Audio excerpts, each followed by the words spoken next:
Get your things. You're coming home. 5 words that shattered a widow's despair and a hermit's solitude. When ex-Marshal Joshua Miller heard gunfire pierce the Montana blizzard, he had 2 choices. Ignore it like he'd ignored the world for 3 years, or break his vow of isolation. What he found in that collapsing cabin, a mother defending her starving children with empty hands, would drag him back into the fight he'd sworn to abandon forever. Before we begin, hit that subscribe button and stay until the end. Comment which city you're watching from. I want to see how far this story travels. The gunshot cracked through the frozen air like bone breaking.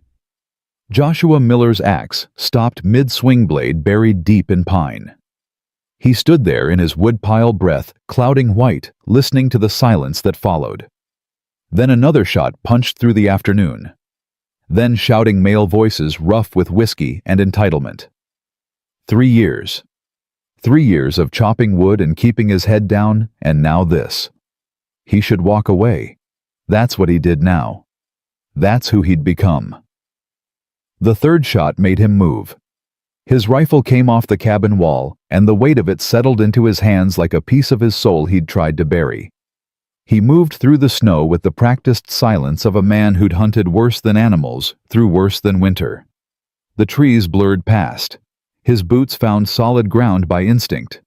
Behind him, his axe stayed buried in the stump forgotten. The Bennett cabin came into view through the pines, one wall sagging inward like a broken rib, smoke limping from a chimney that looked ready to collapse. 4 horses stood outside, too expensive for this part of Montana. Their breath steamed in the cold air. Joshua circled wide, using the tree line for cover. Through the gaps in the weathered logs, he could hear them now. "Don't care what you think you're owed." A woman's voice sharp, with the kind of desperation that came from having nothing left to lose. "I got nothing to give you." "Your husband thought different when he signed this." Young male voice, educated the kind that had never been punched in the mouth.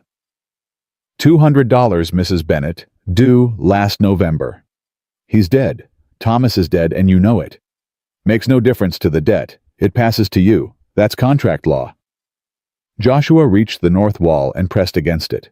Through a gap in the chinking, he got his first clear look inside. Sarah Bennett stood in the center of that one-room cabin like a warrior with no weapons. Behind her, 2 children huddled together, a boy who couldn't be more than 8, wheezing with each breath, and a girl, maybe 12, gripping her brother's hand so tight her knuckles had gone white.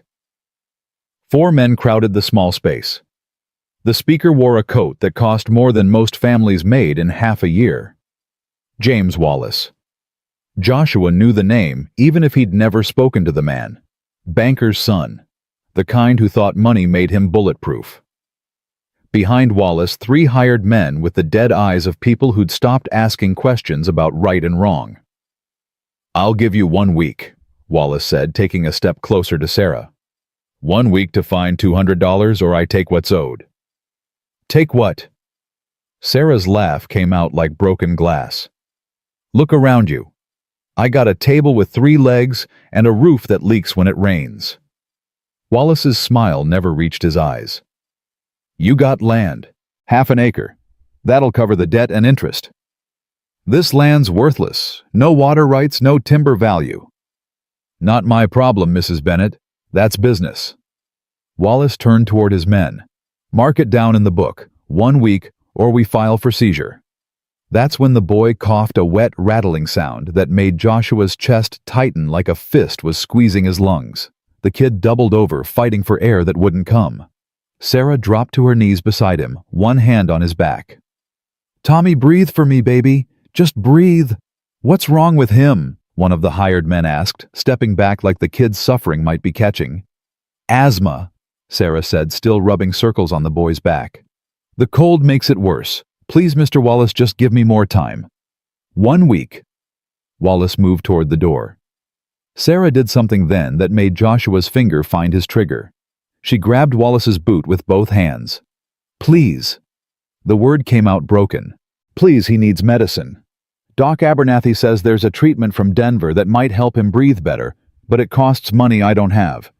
If you take this land, we got nowhere to go. Tommy won't survive another winter out here. Please." Wallace looked down at her like she was something he'd scraped off his shoe. Then he kicked free, not hard enough to hurt, but hard enough to make his point.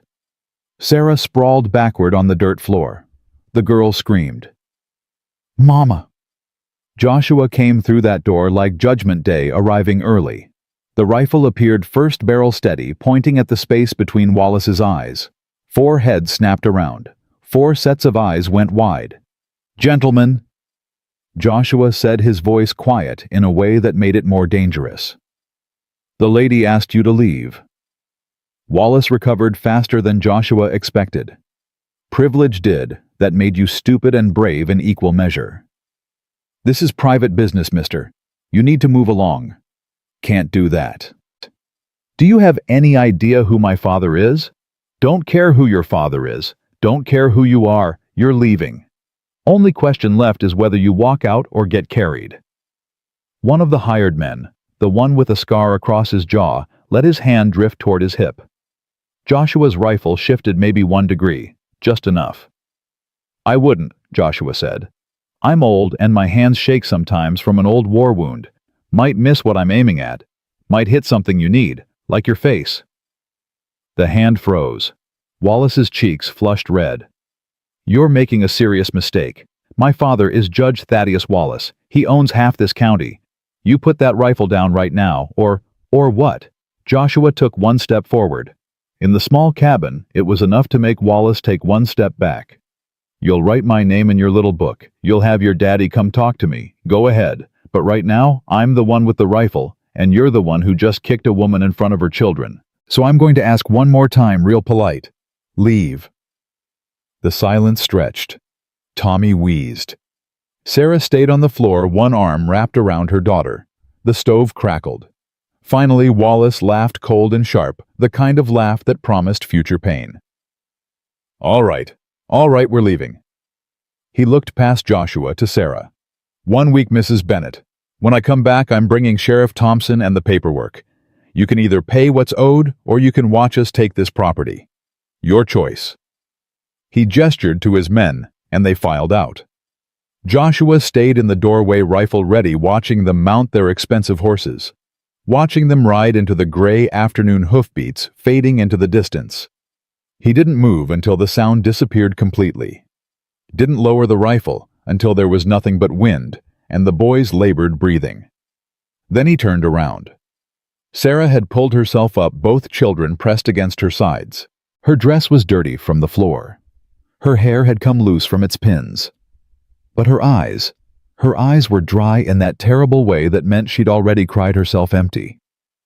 "Thank you," she said. "I don't know who you are, but thank you." Joshua looked around the cabin properly now. Really looked. 1 room, maybe 12 feet on a side. Dirt floor packed hard from use. A cast-iron stove that looked held together by rust and prayer. 1 window with oiled paper instead of glass. In the corner, what passed for beds, straw mattresses so thin he could see the floorboards through them. His eyes landed on the table. 3 tin plates with scraps rabbit bones that had been boiled at least twice for soup, some kind of root vegetable gone soft and gray. A half loaf of bread so hard it could be used as a weapon. They were eating garbage. "How long?" he asked. "I'm sorry. How long have you been out here alone?" Sarah lifted her chin, and he watched pride fight shame across her face. Pride won, but barely. "My husband Thomas died 4 months ago. Cave-in at the Silver Creek mine. We've been managing since then." Managing. That word hung in the air between them like a lie they both knew was breaking. Tommy coughed again, that wet, drowning sound that spoke of lungs filling with fluid they couldn't expel. The boy's lips had a blue tinge around the edges. "Emma." The girl looked at Joshua with eyes that had seen too much, understood too much, aged too fast. "You got family?" Joshua asked. "Anyone in town who might help?" "No." "Friends?" Sarah's silence answered that question. Joshua moved to the sagging wall and tested it with 1 hand. The whole structure shifted. A few more weeks, maybe less, and this place would collapse inward like a house of cards. You got wood for that stove? Some. Enough for maybe another week if we're careful. Food? Enough. Don't lie to me, ma'am. Sarah's jaw tightened. Enough for the children. I make do. Joshua felt something crack inside his chest, something he'd thought he'd successfully frozen 3 years ago. He looked at the children again, at Tommy wheezing and blue-lipped, at Emma trying so hard to be brave, at Sarah standing there like a fortress built on sand. He thought about his own cabin, 5 miles north through the pines, warm, solid, empty except for ghosts that wouldn't leave and memories that wouldn't fade. He'd sworn 3 years ago that he'd never get involved again, never let anyone close enough to matter, close enough to lose. But Tommy wheezed again, and Joshua heard a different child's breathing. 3 years gone, but never really silent. Get your things, he heard himself say. Sarah blinked. What? Get your things. You're coming home. We can't just... Yes, you can. Joshua moved back to the wall, gave it another test. More creaking. This place won't last another week. Maybe not another strong wind. That boy needs warm and dry. Needs it tonight, not next week. I don't even know your name. Joshua Miller. I got a ranch 5 miles north of here. Solid cabin with a real roof. Warm stove that doesn't leak smoke. Room enough for a family. Why? Sarah's voice cracked on the word. Why would you help people you don't even know? Joshua looked at her for a long moment. He could have lied, could have said something about Christian duty or neighborly kindness, but her eyes demanded truth, and he found he didn't have the energy for anything else. Because I can, he said simply. And because 3 years ago, I wasn't there when people needed me. Can't fix that. But I can fix this. I can't pay you. Didn't ask you to. We're complete strangers. Won't be for long. Joshua turned to Emma. Can you pack? The girl nodded slowly. Good. Pack warm clothes first. Whatever food you got left, blankets, anything that matters. You got 10 minutes. Mama! Emma looked at her mother confused and hopeful and scared all at once. Sarah stared at Joshua like he was a fever dream that might disappear if she blinked. Her hands were shaking. Then Tommy coughed again, harder this time, his whole small body convulsing with it, and something in Sarah's face crumbled and reformed harder. Emma, she said quietly, do what Mr. Miller says. The next 10 minutes moved fast. They owned almost nothing, some clothes, more patches than fabric, a few tin dishes, a photograph in a cracked wooden frame.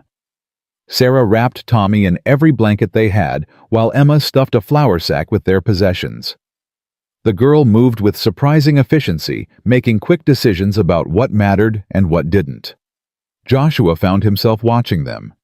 These people he'd known for less than an hour. Sarah's hands were rough with work, her dress patched and repatched, but she moved with a kind of fierce grace, a determination that spoke of battles fought and not yet lost.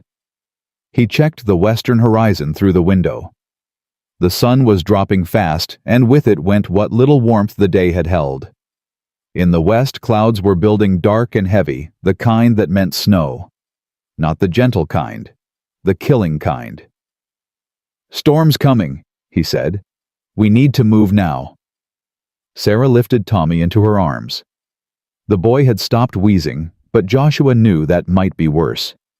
Sometimes they stopped fighting right before they stopped breathing. Can you walk? He asked Emma. Yes, sir. Her voice was small but steady. Good. Stay close to me. Don't stop unless I say stop. If the wind picks up, we keep moving anyway. You understand? Both Emma and Sarah nodded. All right then. Joshua shouldered their single flour sack. It weighed almost nothing. He grabbed his rifle and opened the door. The cold hit them like a physical blow. The first mile went easy enough. The wind stayed low, the snow held off, and Joshua set a pace he thought they could maintain, not fast, but steady. He glanced back every 30 seconds or so, making sure they kept up. Emma walked with grim determination, her thin coat buttoned to her chin. Sarah carried Tommy like he weighed nothing like maternal love could compensate for muscle and strength. The boy's head lolled against her shoulder. The second mile the wind woke up. It came from the north like something with teeth sharp enough to cut through their clothes and fine skin. The temperature dropped 10 degrees in 10 minutes. Sarah stumbled over a hidden root, caught herself, kept moving. "How much farther?" she called out, her voice barely carrying over the wind. 3 miles. He watched her face go pale, but she nodded and kept walking. That impressed him. No complaints, no hesitation. Just grim acceptance and forward motion. The third mile the snow started. Not gentle flakes drifting down like in children's stories. This was Montana winter, showing its teeth, hard driving snow that came horizontal in the wind, erasing the world one white curtain at a time. Visibility dropped to maybe 20 feet. Then 10. Joshua knew these mountains, knew them in summer and winter, day and night. He could navigate them blind if he had to. But even he had to slow down now, checking landmarks that disappeared as fast as he found them. "Mr. Miller?" Emma's voice thin and scared. He turned. The girl had fallen, was struggling to get up. Her hands were shaking too badly to find purchase in the snow. Sarah couldn't help. She had Tommy, and the boy was dead weight now, unconscious or close to it. Joshua backtracked, grabbed Emma's arm, pulled her to her feet. Her hands were ice cold even through her gloves. "I'm sorry," she whispered. "I'm trying. I promise I'm trying." "I know you are." Joshua made a decision. He took Tommy from Sarah's arms, settled the boy against his chest with one arm. The kid was burning up with fever despite the cold. "You hold your mama's hand now.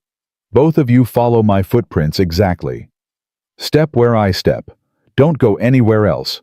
Understand? Your rifle." Sarah started. "Forget the rifle." Joshua's voice was firm. "Won't do us any good if we freeze. Just follow me. Don't think. Don't look around. Just follow." He started walking again, slower now, testing each step. Behind him, Sarah and Emma held on to each other, stumbling forward because stopping meant dying, and they all knew it. The fourth mile nearly killed them. The wind became something alive, something with personality and malice. It screamed through the pines like a creature hunting. It threw snow in their faces like fists. Joshua's world narrowed to the next step, then the next. Tommy's shallow breathing against his chest, the only thing that told him the boy was still alive. His feet had gone numb 20 minutes ago. His face felt like leather stretched too tight. But he kept moving because stopping wasn't an option, because 3 people were depending on him, because he'd failed before and couldn't fail again. Behind him, Sarah and Emma held each other upright, moving forward on nothing but will. Then Emma fell again. This time, she didn't get up. Just lay there in the snow, done. "I can't," she sobbed. "I'm sorry, I can't." "Yes, you can." Joshua's voice was hard as iron.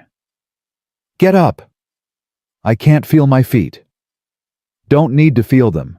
Just need to move them. Get up." Something in his voice, maybe the command, maybe the absolute certainty, made Emma push herself up one more time. Sarah grabbed her daughter's arm, and they started moving again. That's when Joshua's cabin appeared, through the white curtain of snow, like salvation made of logs and timber. "There!" he shouted over the wind. "See it 50 yards!" Those 50 yards took an eternity. Each step was a separate battle against snow that had drifted knee-deep in places. But finally, they staggered onto the porch. Joshua kicked the door open, and they burst inside. The cabin was dark and cold, but compared to outside, it felt like paradise. Joshua laid Tommy on his bed, an actual bed, with a real mattress, not straw on the floor. His hands moved on autopilot muscle memory from years of frontier living. Light the lamp, stoke the stove, grab blankets. "Get by the fire," he told Sarah and Emma. "Get those wet clothes off right now. Don't argue. Just do it." He turned his attention to Tommy. The boy's breathing was so shallow it barely moved his chest. His lips had gone from blue to gray. Joshua stripped off the wet layers with practiced efficiency, wrapped him in dry wool blankets, held him close to share body heat. "Come on, kid," he muttered. "Come on. You didn't walk 4 miles through hell to quit now. Breathe." Sarah appeared beside him, still shivering but functional. "Let me." She took her son, began rubbing his arms, his legs, his chest, trying to force warmth and circulation back into his small body. Her lips moved in what might have been prayer. Emma huddled by the stove, wrapped in a blanket, crying silently. Joshua put coffee on to boil, added whiskey to 3 tin cups, a small amount to Emma's, more, to Sarah's, most to his own. They drank in silence, listening to the storm rage outside and Tommy's labored breathing inside. Minutes passed. 5, 10, 15. Then Tommy stirred, coughed. His eyelids fluttered. Color began seeping back into his lips, slow but steady. Sarah made a sound halfway between a laugh and a sob. "He's warming up. Oh God, he's going to be okay." Joshua nodded and turned away before she could see his face, see whatever was written there.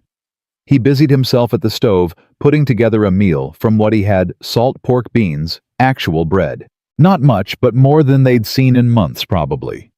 They were halfway through eating when the pounding started. Not knocking. Pounding. Fists on wood, aggressive and demanding. "Joshua Miller, open this door." Joshua's hand found his rifle where it leaned against the wall. He looked at Sarah and watched her face drain of color. "You know that voice?" he asked quietly. "Judge Wallace?" she whispered. "James's father." Of course it was. Joshua moved to the door, rifle in one hand. "It's late, Judge. Storm's getting worse. State your business." "Open this door, Miller. I won't ask twice." Joshua opened it, but only a crack rifle barrel visible in the gap. Outside stood Judge Thaddeus Wallace, 6 feet of iron gray authority, wrapped in an expensive fur-lined coat that probably cost more than Joshua's entire cabin. Behind him, Sheriff Thompson looked deeply uncomfortable, his hand resting on his gun belt, more out of habit than threat. "Judge," Joshua said, his voice neutral, "what brings you out in weather like this?" "You're harboring fugitives, Miller. Trespassers." The judge's voice was all courtroom authority and frontier power. "My son filed a formal complaint. Mrs. Bennett and her children are in violation of their contract and their lease. They have no right to be here or anywhere else until their debts are settled." "Your son's a liar." The judge's eyes went flat and cold. "Watch yourself." "I am watching. Watching you ride up to my cabin in a blizzard to threaten a widow and 2 children. Makes a man wonder what you're really afraid of, Judge. Makes him wonder what's worth riding out in killing weather."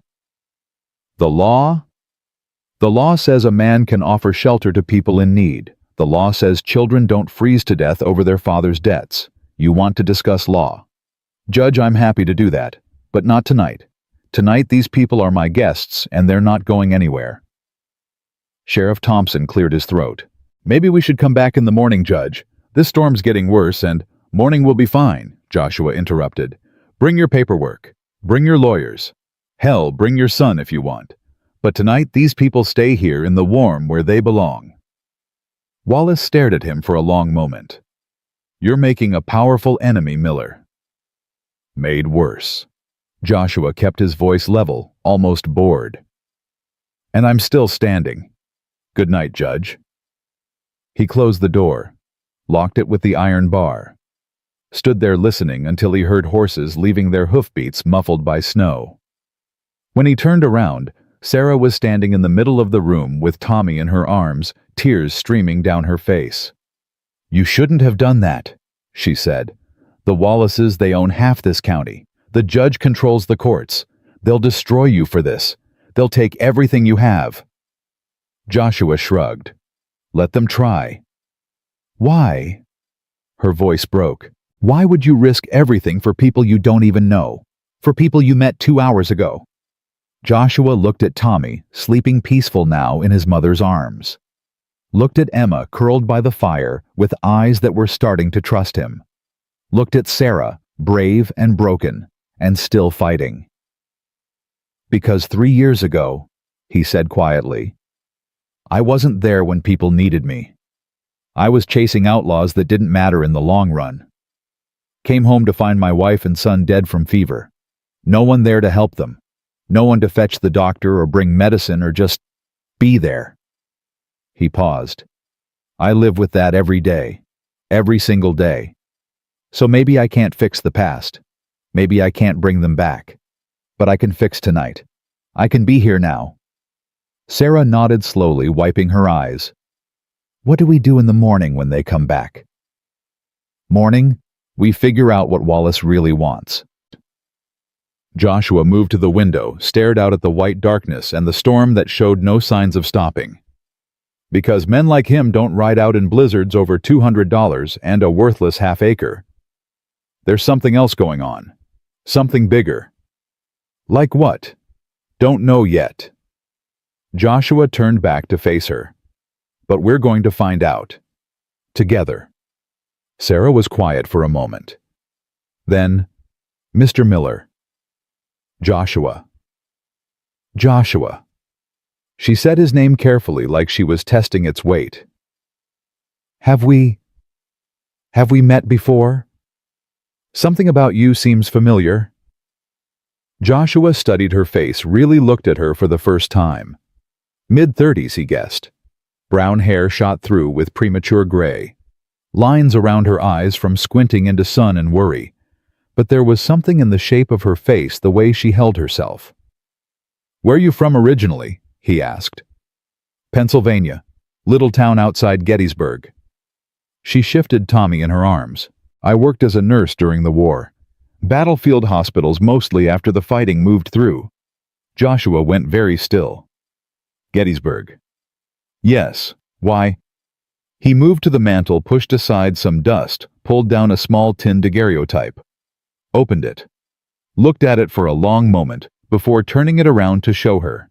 The image was faded but clear enough, a younger Joshua in Union blue one arm, in a sling standing next to a woman in a nurse's apron. Sarah's hand flew to her mouth. That's me. Oh my God, that's me. July 1863. Joshua said.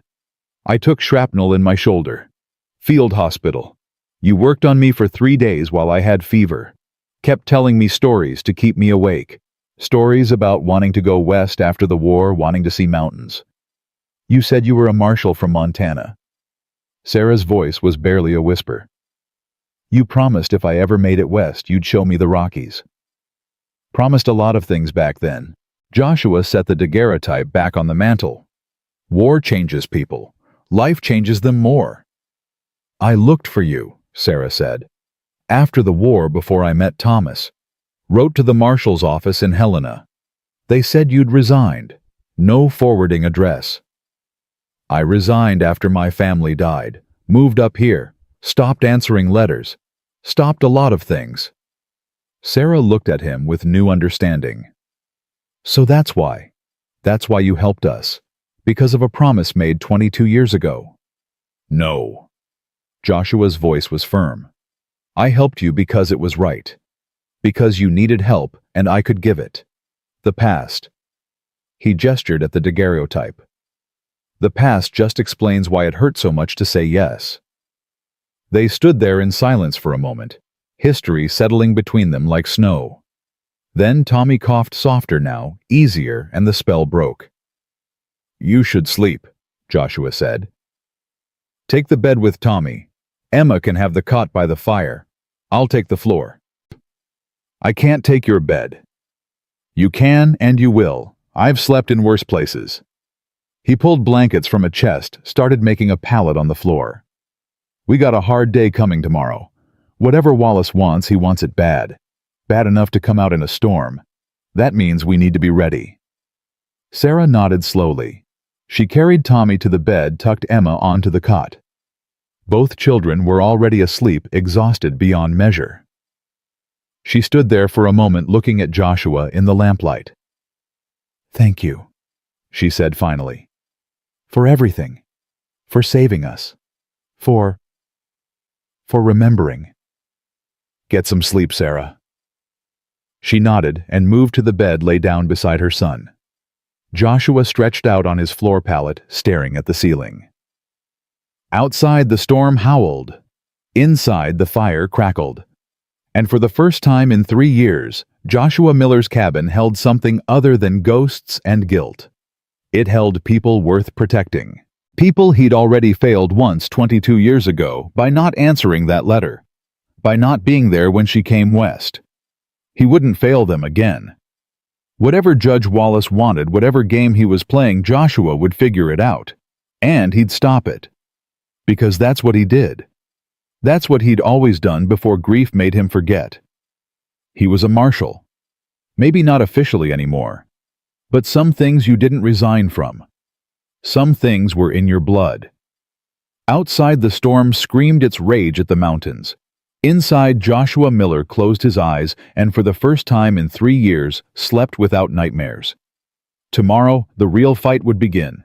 But tonight, they were safe. They were warm. They were together. And sometimes, that was enough. And morning came with silence. Joshua woke to that particular quality of quiet that meant fresh snow had fallen heavy overnight. He lay there on his floor pallet for a moment, listening to the soft breathing of 3 other people in his cabin, a sound he hadn't heard in 3 years. Sarah and Tommy in the bed, Emma on the cot, all still asleep. He rose carefully, added wood to the stove without making noise, put coffee on. His body ached in places he'd forgotten could ache. Carrying a sick child 4 miles through a blizzard would do that to a man, especially one who'd spent 3 years doing nothing more strenuous than chopping wood. The window showed him a world transformed.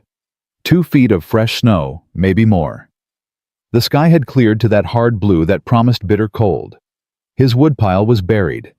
The path to the barn was gone.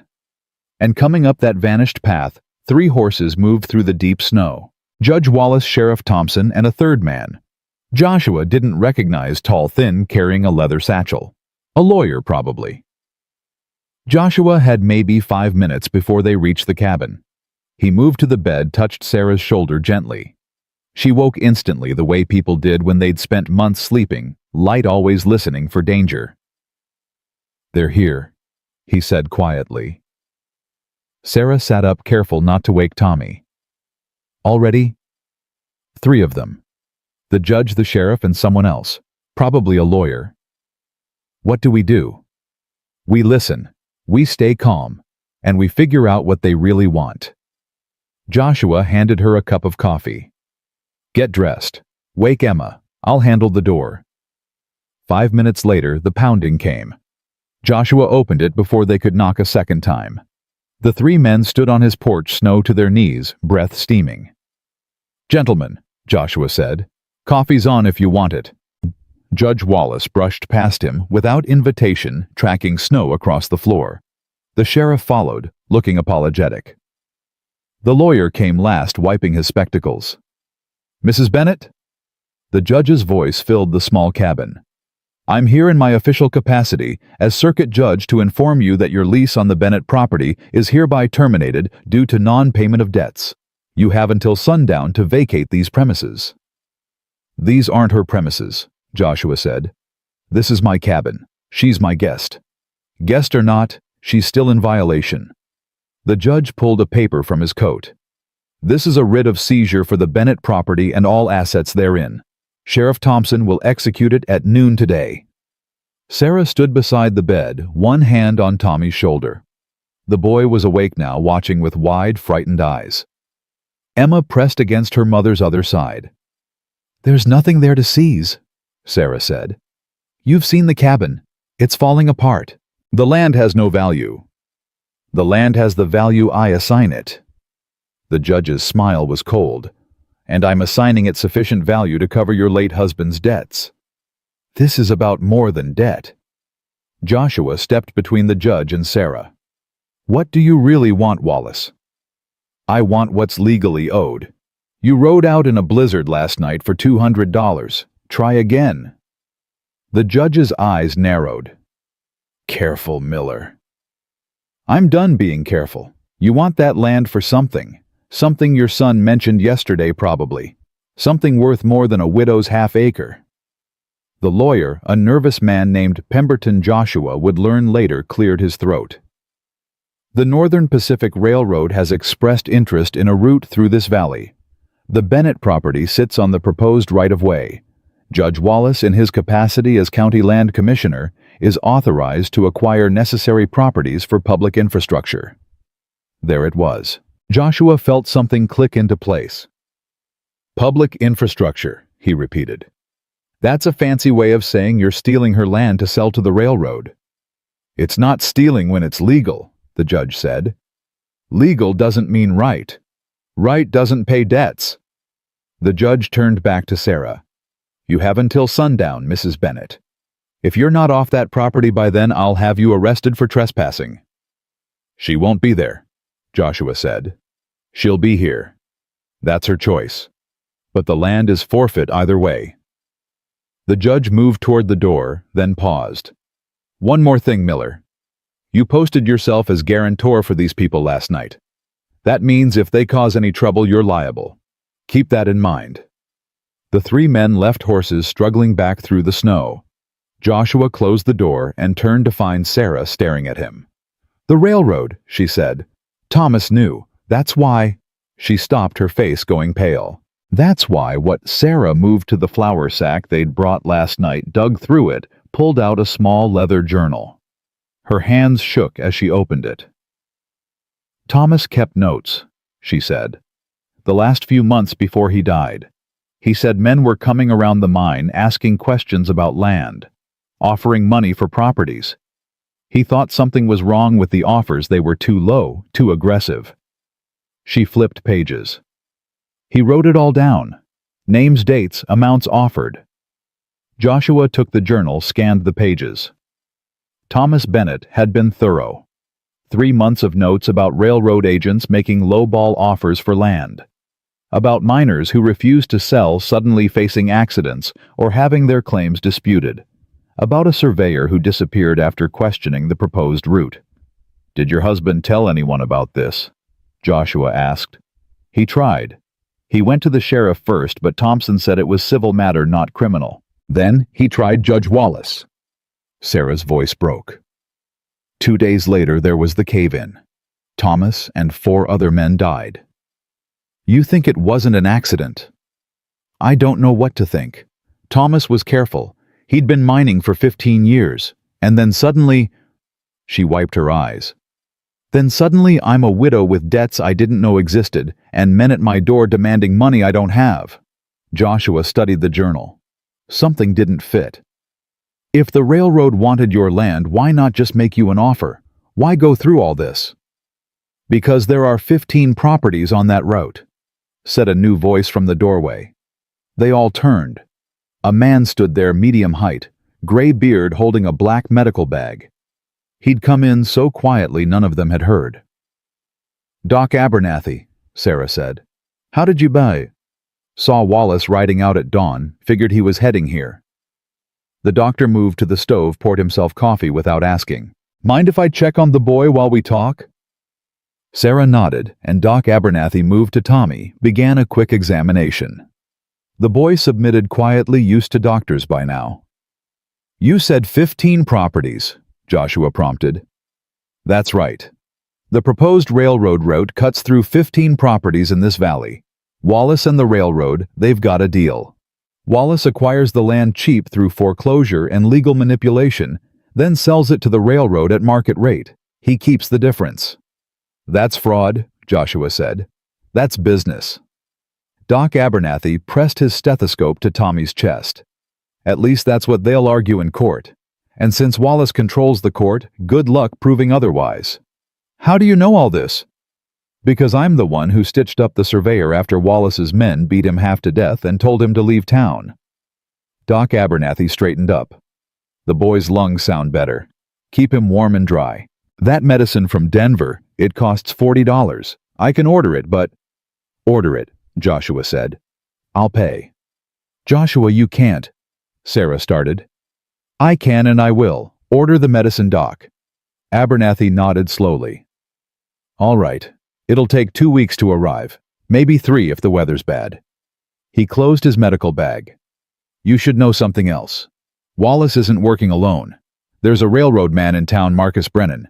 He's the one pulling the strings. Wallace is just the local fixer. Where can I find Brennan? The hotel. But I'd be careful, Miller. Brennan travels with protection. Professional protection, if you understand my meaning. Joshua understood. He'd dealt with hired guns before.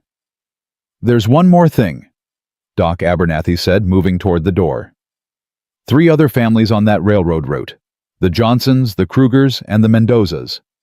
All facing the same situation as Mrs. Bennett, sudden debts, foreclosure notices, pressure to leave. If you're thinking about fighting this, you won't be fighting alone. After the doctor left, silence filled the cabin. Tommy had fallen back asleep. Emma sat by the fire, pretending not to listen, but hearing everything. We should talk to them, Sarah said. The other families. If we stand together, they'll crush you together just as easily as separate. Joshua set the journal on the table. We need evidence, real evidence, something that proves Wallace and Brennan are working together illegally. Thomas's journal is a good start, but it's not enough. It's notes from a dead man with no witnesses. We need documents, contracts, letters, something that ties them together in writing. And how do we get that? Joshua looked out the window at the snow-covered mountains. I'm working on it. The next 3 days fell into a rhythm. Joshua rode into town each morning, leaving before Sarah woke, returning after dark. He didn't say where he went or what he did, and Sarah didn't ask. She spent the days making the cabin livable, cleaning, organizing, cooking real meals with the supplies Joshua had. Tommy grew stronger. Emma started to smile again. On the 4th morning, Joshua came back different. Sarah knew the moment he walked through the door. His face was harder, his eyes distant. He moved like a man preparing for violence. What happened? She asked. Joshua poured coffee, drank it standing. I've been watching the hotel. Brennan and Wallace meet every night. Last night I followed Brennan after. He went to a house on the edge of town. Turns out it's owned by Sheriff Thompson. The sheriff's in on it? Looks that way. Joshua set his cup down. But that's not the interesting part. After Brennan left Thompson's house, he went somewhere else. An old warehouse by the rail yard. He was there for maybe 10 minutes. When he came out, he was carrying a satchel he didn't have going in. Documents. Maybe just money. But whatever's in that warehouse, Brennan thought it was worth visiting at midnight in the freezing cold. Sarah understood where this was going. You want to break in. I want to look around. That's called breaking in, Joshua. Only if I get caught. Joshua finally sat down, and Sarah saw how tired he was. 3 days of surveillance had worn him down. Sarah, if there's evidence in that warehouse, contracts, ledgers, anything that proves they're working together, we might have a chance. Without it, Wallace will take your land and every other property on that route, and there's nothing anyone can do about it. And if you get caught, then I go to jail and you're on your own. Sarah looked at her children. Tommy sleeping peacefully. Emma reading a book Joshua had given her. For the first time in months, they looked safe. Fed. Warm. Happy. When? She asked. Tonight. Moon's dark, and there's another storm coming in. Good cover. I'm coming with you. No. Joshua. No. His voice was firm. Someone needs to stay with the children. And if something goes wrong, someone needs to know where I went and why. That's you. Sarah wanted to argue, but she knew he was right. Promise me you'll be careful. I'm always careful. You're always reckless. There's a difference. Joshua almost smiled. Fair point. That night, after the children were asleep, Joshua prepared. He changed into dark clothes, checked his rifle, his pistol, filled a small pack with tools. He might need a pry bar, a lantern, matches. Sarah watched him work with growing dread. "You know this is insane." "I've done worse." "That's not reassuring." Joshua straightened up, met her eyes. "If I'm not back by dawn, you take the children and ride to Doc Abernathy's house. He'll help you get to Helena. There's a federal marshal there, John Hammond. Good man. Tell him everything. Give him Thomas's journal. He'll know what to do." "Joshua, promise me, Sarah." She nodded, throat tight. "I promise." Joshua moved to the door, then stopped. "That night at Gettysburg, when I was burning up with fever and out of my head, you sang to me. Do you remember? I sang to all the soldiers. It helped calm them. You sang Amazing Grace. I remember thinking, if there was grace in the world, it sounded like your voice." Joshua pulled his coat on. "Thought you should know that." He was gone before she could respond, vanishing into the darkness and the beginning snow. Sarah sat by the fire waiting. Tommy stirred in his sleep. Emma muttered something unintelligible. The cabin creaked in the wind. She picked up Thomas's journal, read through it again. Her husband's handwriting careful and precise. Notes about men who'd threatened him. About offers that were really demands. About a system that crushed anyone who stood in its way. But Thomas had stood anyway. Had documented everything. Had tried to fight back, and it had killed him. Sarah closed the journal and stared into the fire. Joshua was out there now, risking his life for people he barely knew. For a promise made 22 years ago to a nurse he'd met once. Or maybe for something else. Maybe for the wife and son he couldn't save. Maybe for a chance at redemption he didn't think he deserved. The hours crawled past. Midnight. 1 in the morning. 2. At 3, she heard footsteps on the porch. Sarah grabbed Joshua's spare rifle, moved to the door. "Who's there?" "It's me." She threw the door open. Joshua stumbled inside, and Sarah's heart stopped. Blood ran down his face from a gash above his eye. His coat was torn. He carried a leather satchel clutched against his chest like it was made of gold. "Oh my God." "I'm fine." Joshua set the satchel on the table, swayed slightly. "Got what we need." "You're bleeding." "Just a cut. I've had worse." But he let her guide him to a chair, let her fetch water and cloth to clean the wound. "What happened?" Sarah asked, dabbing at the blood. "Warehouse wasn't empty. Brennan had a man watching it. We had a disagreement about whether I should be there." "Where's the man now?" "Sleeping. He'll wake up with a headache, but he'll live." Joshua winced as Sarah pressed the cloth against his cut. "I found this in a back office. Took everything that looked important." Sarah opened the satchel. Inside were ledgers, contracts, maps. She pulled out a contract and began reading. Her eyes went wide. This is the agreement between Wallace and the railroad. It lists all 15 properties. The amounts Wallace is paying versus the amounts he's selling for." She flipped pages. "Joshua, the difference is over $50,000. He's stealing $50,000 from these families." "Keep reading." Sarah found another document, a letter from Brennan to Wallace. She read it twice to make sure she wasn't misunderstanding. "They planned the mine collapse," she whispered. "They hired someone to—" Her voice broke. "Thomas. They killed Thomas. They killed him because he was asking questions." Joshua's hand found hers. "We'll make them pay for it. I promise you that." Sarah wiped her eyes, forced herself to keep reading. There were more documents, payoffs to Sheriff Thompson, threats sent to families who refused to sell even a contract with hired enforcers to handle problems. "This is everything," she said. "This proves all of it." "That's what I figured." Joshua stood up, testing his balance. The cut had stopped bleeding. "Come morning we ride to Helena. Federal Marshal needs to see this." "That's 2 days' ride, maybe 3 with the children." "I know. We leave at first light. Pack what you need." Sarah looked at her children still sleeping peacefully. "They'll come after us. Wallace and Brennan. They'll know you took this. They'll try." "Joshua, I won't let them hurt you. Any of you." Joshua's voice was iron. "I failed people before. I won't fail you. I can't."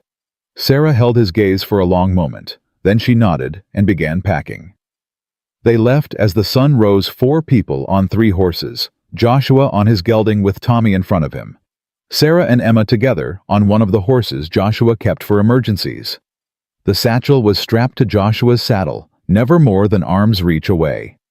The first day went smooth. They stayed off main trails, moved through backcountry Joshua knew by heart. Made camp that night in a cave he'd used before out of the wind. Tommy's breathing stayed steady. Emma told stories to keep her brother distracted. The second day, Joshua started watching their back trail more carefully. "What is it?" Sarah asked during a rest stop. "Probably nothing." But his hand stayed near his rifle. An hour later, they heard horses behind them. Joshua didn't hesitate. "Into the trees. Now!" They pushed their horses into a thick stand of pines, dismounted, kept the animals quiet. Joshua moved to the edge of the trees, rifle ready. 5 riders came into view. James Wallace led them, and Sarah recognized 2 of the others, the men who'd been at her cabin that first day. The other 2 looked harder, meaner. Professional trouble. "Fan out," James ordered. "They came through here. Find their tracks." The riders spread out searching.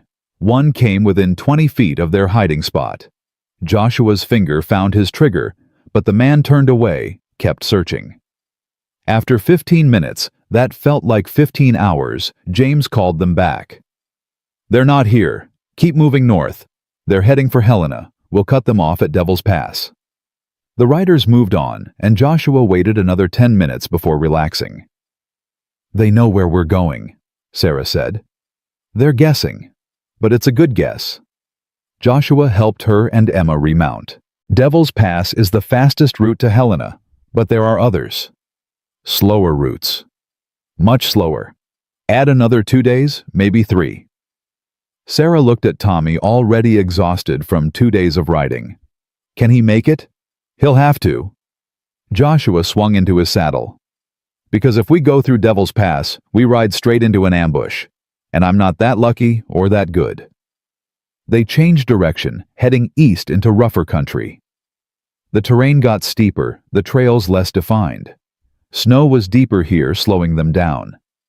They made maybe 10 miles before dark forced them to stop. That night camped in another cave with a small fire. Emma asked the question Sarah had been dreading. "Are we going to die?" Joshua looked up from sharpening his knife. "No. But those men are behind us, and they don't know where we are. We've got supplies, and we've got these mountains. That's enough. What if they find us?" "Then I'll handle it." Joshua's voice was gentle but firm. "Emma, I know you're scared, but I promise you I will not let them hurt you or your brother or your mother. You understand, I promise." Emma nodded, but Sarah could see the doubt in her daughter's eyes. The girl had seen too much broken promise in her short life to trust easy. That night Sarah couldn't sleep. She lay next to her children, listening to Joshua keep watch by the cave entrance. Around midnight, she gave up and joined him. "You should rest," he said, without looking at her. "Can't." Sarah sat down beside him. "Joshua, what if we don't make it? What if we'll make it? You can't know that." "Yes, I can." Joshua turned to face her. "Sarah, I've been dead inside for 3 years, going through motions waiting for nothing. Then I heard that gunshot and something woke up. Something I thought was gone forever." "What?" "Purpose, reason, something worth fighting for." His hand found hers in the darkness. "I will get you to Helena. I will get that evidence to the Marshal, and I will see Wallace and Brennan pay for what they did. That's not hope, that's not faith, that's just fact." Sarah felt tears on her cheeks. "I'm glad it was you, that day at my cabin. I'm glad it was you who came." Joshua squeezed her hand once, then stood up. "Get some sleep. We've got hard riding tomorrow." The third day brought them to the Snake River Canyon. Joshua led them along a narrow trail that hugged the canyon wall 200 feet above churning water. The horses picked their way carefully, and Sarah tried not to look down. They were halfway across when they herded horses ahead blocking the trail. Joshua pulled up short. 3 riders waited where the trail narrowed to single file. No way around. No way back without being exposed on the open trail. Sarah recognized one of them immediately. Marcus Brennan himself, flanked by 2 hired guns. "Mr. Miller?" Brennan called out, his voice carrying across the distance. "I believe you have something that belongs to me." "Nothing here belongs to you," Joshua called back. "The satchel, the documents you stole. Hand them over and you can all ride away. Otherwise—" Brennan shrugged. "This is a dangerous trail. Accidents happen." Joshua's mind raced. 3 men ahead. James Wallace and 2 more probably behind them by now, trapped on a trail barely wide enough for 1 horse. He looked at Sarah, at the children. Tommy was pale with fear, Emma trying to be brave. Then Joshua did something Sarah didn't expect. He smiled. "All right, Brennan, you win." Joshua reached for the satchel. "But you come get it yourself. I don't trust your men not to shoot the moment I hand it over." Brennan considered this. Then he nodded and urged his horse forward, leaving his men behind. He was 10 feet away when Joshua threw the satchel, not to Brennan, but over the edge of the cliff. "No!" Brennan screamed, watching it fall toward the river. In that moment of distraction, Joshua drew his pistol and fired not at Brennan, but at the ground between the man's horse's front legs. The horse reared, panicked, and Brennan fought for control on the narrow trail. "Ride!" Joshua shouted to Sarah. "Now!" She didn't question, just kicked her horse forward. Emma screamed, but held on. Joshua snatched Tommy, wheeled his own horse, and charged back the way they'd come. Behind them, gunfire erupted. Bullets whined off rocks. Joshua hunched over Tommy, making himself a shield, and pushed his horse harder. They burst around a bend and found exactly what Joshua expected: James Wallace and 2 men blocking the trail. But Joshua had been counting on that. He'd spotted something earlier, a side trail so narrow he'd almost missed it. Without slowing, he turned his horse onto it, Sarah following on instinct. The trail dropped steeply, winding down the canyon wall. Too steep, too fast. Joshua's horse slipped, caught itself, kept going. Behind them, Sarah's horse stumbled. Emma screamed again. Then they were at the bottom on the canyon floor, the river roaring beside them. Joshua didn't stop. He followed the river east away from the trails into country only someone who knew these mountains could navigate. They rode for 2 more hours before Joshua finally slowed, found a place to hide. The horses got everyone under cover. Tommy was crying. Emma was shaking. Sarah looked like she might break. "The satchel," Sarah said. "You threw away the evidence." "I threw away a satchel full of blank paper and rocks." Joshua pulled the real satchel from inside his coat. "The real one's been under my shirt since we left. Figured they'd try something like this eventually." Sarah stared at him. Then she laughed, high and slightly hysterical, but real. "You magnificent bastard." Joshua allowed himself a small smile. Then he checked Tommy, who'd stopped crying and was just clinging to his mother now. Checked Emma, who was bruised but unbroken. "We can't make Helena now," Sarah said. "They'll have every trail watched." "Don't need to go to Helena." Joshua pointed east. "Fort Benton's 3 days that way. Federal Marshal stationed there too. We can make it if we keep moving." 3 more days. 3 more days. Sarah looked at her exhausted children, at the man who'd risked everything to save them. She straightened her shoulders and nodded. "Then let's move." They rode through the night, through the next day, through another night. Stopped only when the horses absolutely had to rest. Ate cold food. Slept in shifts. On the morning of the 3rd day, Fort Benton appeared on the horizon like a promise kept. Joshua had never been so relieved to see civilization. They rode through the gates, and Joshua asked for the federal marshal. found him in his office, a lean man named Harrison, with sharp eyes and a no-nonsense demeanor. Joshua set the satchel on Harrison's desk. "Marshal, my name's Joshua Miller, former marshal out of Helena. I've got evidence of fraud, murder, and conspiracy involving a circuit judge and the Northern Pacific Railroad. And I've got 5 hired guns probably a day behind me who'll kill to get this back." Harrison opened the satchel, started reading. His face went hard. This is big," he said finally. "Judge Wallace, are you certain? Read the documents. It's all there." Harrison kept reading, and with each page his expression grew darker. Finally he looked up at Sarah. "Mrs. Bennett, these notes, your husband wrote these?" "Yes, sir." "I'm sorry for your loss, and I'm sorry no one helped him when he asked for it." Harrison stood up. "I'm placing Judge Thaddeus Wallace and Marcus Brennan under arrest, and I'm issuing warrants for James Wallace and anyone else named in these documents." "They're coming," Joshua warned. "Could be here today. Let them come. This is a federal fort. They try anything here, they'll face a lot more than legal trouble." Harrison called for his deputies. "Get these people food, water, and a place to rest. And someone send a telegraph to Helena. I want backup here by tomorrow." As the deputies led them away, Sarah caught Joshua's arm. "We did it. We actually did it." Joshua nodded, suddenly so tired he could barely stand. "Yeah, we did." That night, in a real bed in the fort's guest quarters, Sarah let herself cry. For Thomas. For the last 4 terrible months. For the fear that was finally over. Tommy slept peacefully, his breathing easier than it had been in weeks. Emma curled beside her mother, safe at last. And in the next room, Joshua Miller slept without dreams for the second time in 3 years. Outside, somewhere in the darkness, 5 men rode toward Fort Benton with vengeance in their hearts.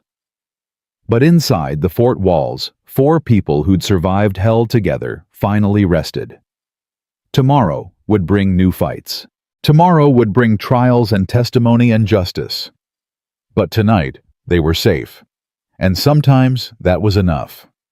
The attack came at dawn.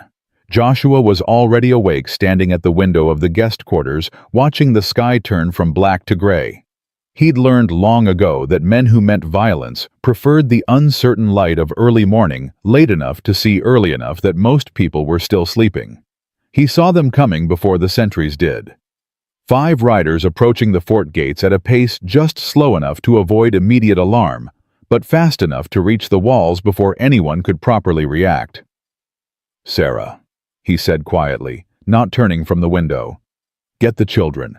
Get them to Marshal Harrison's office. Lock the door. Don't open it for anyone but me or Harrison." She was up instantly, no questions, moving with the efficiency of someone who'd learned that hesitation could kill.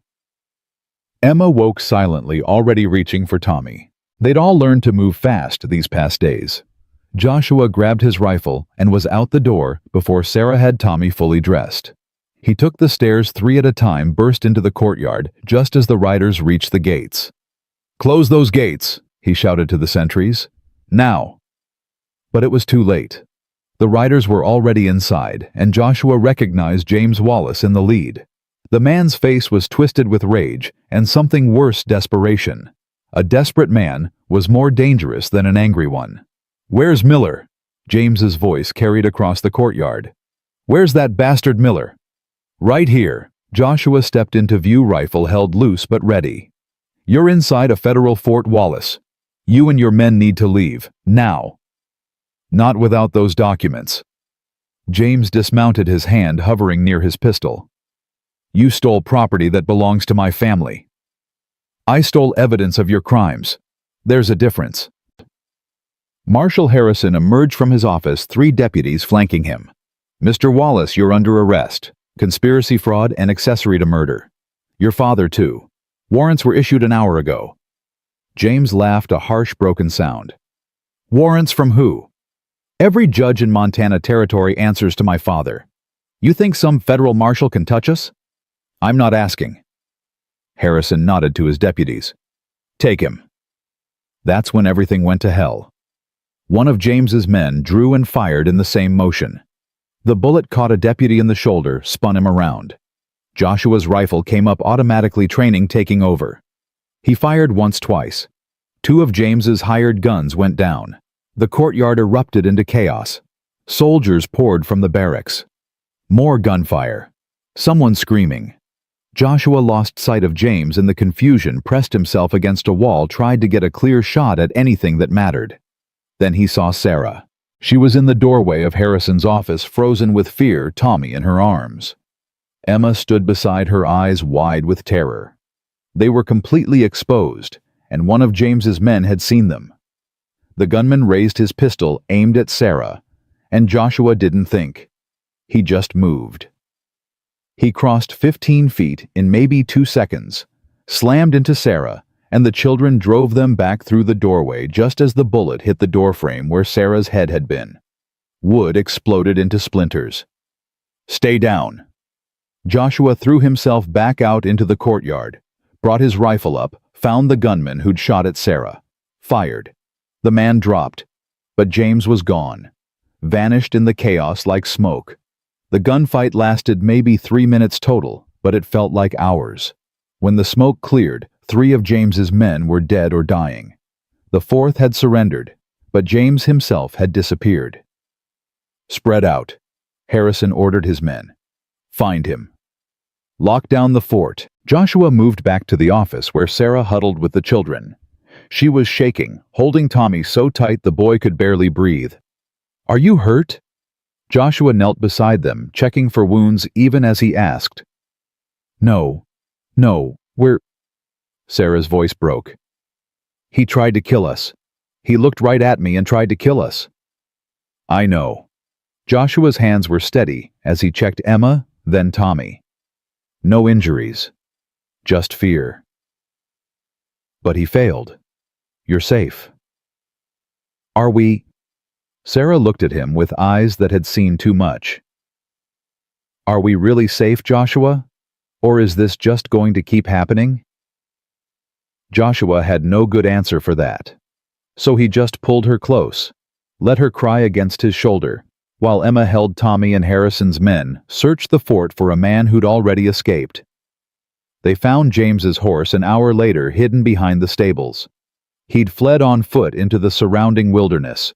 Smart move, harder to track, easier to disappear. "We'll find him," Harrison said, but Joshua could hear the doubt in his voice. Montana territory was vast. A man who knew the country could disappear for months. "What about Judge Wallace?" Joshua asked. "And Brennan?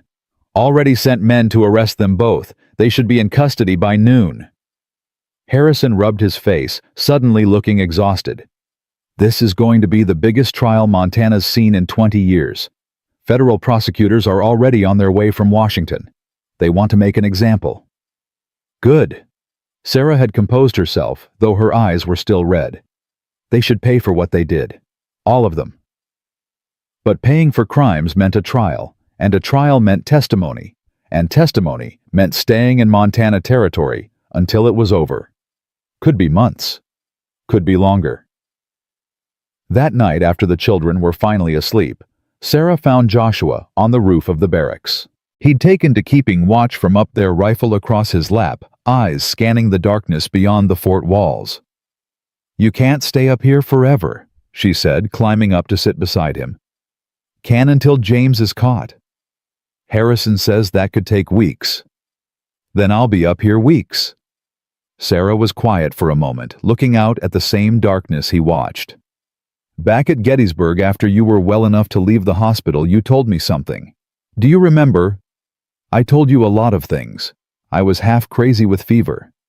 You said the war had taught you that the only thing that mattered was being there when people needed you. That everything else, rank, reputation, even victory, was just noise." Sarah turned to look at him. "You said the only sin that mattered was absence." Joshua remembered. He'd been 23 years old and still believed the world made sense. "I was wrong," he said quietly. "Being there isn't enough. I was there when my wife got sick. Watched her die over 3 days. Watched my son die in her arms. Being there just meant I got to see it happen. meant I got to fail in person. You didn't fail them, Joshua. I couldn't save them. Some things can't be saved. Some things just happen, and all we can do is bear witness. Sarah's hand found his in the darkness. But you saved us. Tommy would be dead by now if you hadn't come. Emma too, probably. And me. We'd all be dead or broken or worse. You were there, and it mattered. Joshua wanted to argue, wanted to explain that saving them didn't erase failing his family. But her hand was warm in his, and the words stuck in his throat. The trial starts in 2 weeks, Sarah said. Harrison says we'll have to testify, all of us. I know. They'll try to destroy us on the stand, make us look like liars or opportunists or worse. I know that too. And James is still out there somewhere waiting for his chance. Sarah, what's your point? She turned to face him fully. My point is that I'm scared, terrified actually, but I'm also angry. Angry at what they did to Thomas, to those other families, to us. And I want them to pay. I want to stand up in that courtroom and tell everyone what they did. I want justice. Justice doesn't always win. But it should. And someone has to fight for it. Even when it's hard. Even when it's dangerous. She squeezed his hand. Thomas tried to fight alone, and they killed him for it. But we're not alone. We have each other. We have the truth. We have you. Joshua looked at her. This woman who'd buried her husband, nearly lost her children, survived hell, and still had the courage to demand justice instead of just survival. Something in his chest tightened. All right, he said. We fight, all the way to the end. Sarah smiled, and for the first time in days, it reached her eyes. Thank you. They sat together in the darkness, keeping watch until the sky began to lighten with dawn. The next 2 weeks passed in a strange kind of limbo. Federal prosecutors arrived with boxes of documents and endless questions. Sarah and Joshua spent hours going over their testimony, preparing for every possible attack the defense might make. Emma was questioned too, though more gently. Even Tommy had to give a statement about what he'd seen and heard. Doc Abernathy arrived with other witnesses, the 3 families from the railroad route, the surveyor who'd been beaten, miners who'd worked with Thomas Bennett. Each had their own story of threats, intimidation, and stolen land. Judge Wallace was brought in under guard, his face a mask of controlled rage. Marcus Brennan came 2 days later, already lawyered up with 3 attorneys from back east. Both men maintained their innocence, claimed everything was legitimate business. James Wallace remained at large. On the morning the trial began, Joshua woke to find Sarah already dressed, standing at the window of their room in the fort's guest quarters. She wore the only good dress she owned, plain blue calico, but clean and pressed. You don't have to do this, Joshua said. I can testify. The others can testify. You could stay here with the children. Yes, I do have to do this. Sarah didn't turn from the window. Thomas died because he tried to expose these men. If I don't testify, if I don't tell the truth about what they did, then he died for nothing. Sarah. I'm going, Joshua. You can come with me or not, but I'm going. So they went. The trial was held in Fort Benton's largest building, converted into a makeshift courtroom. Federal Judge Montgomery presided, a stern man from Philadelphia with no connections to Montana Territory, and therefore no reason to fear the Wallace name. The prosecution laid out its case methodically. Documents proving the conspiracy between Wallace and Brennan. Testimony from the surveyor about being beaten. Statements from families who'd been threatened.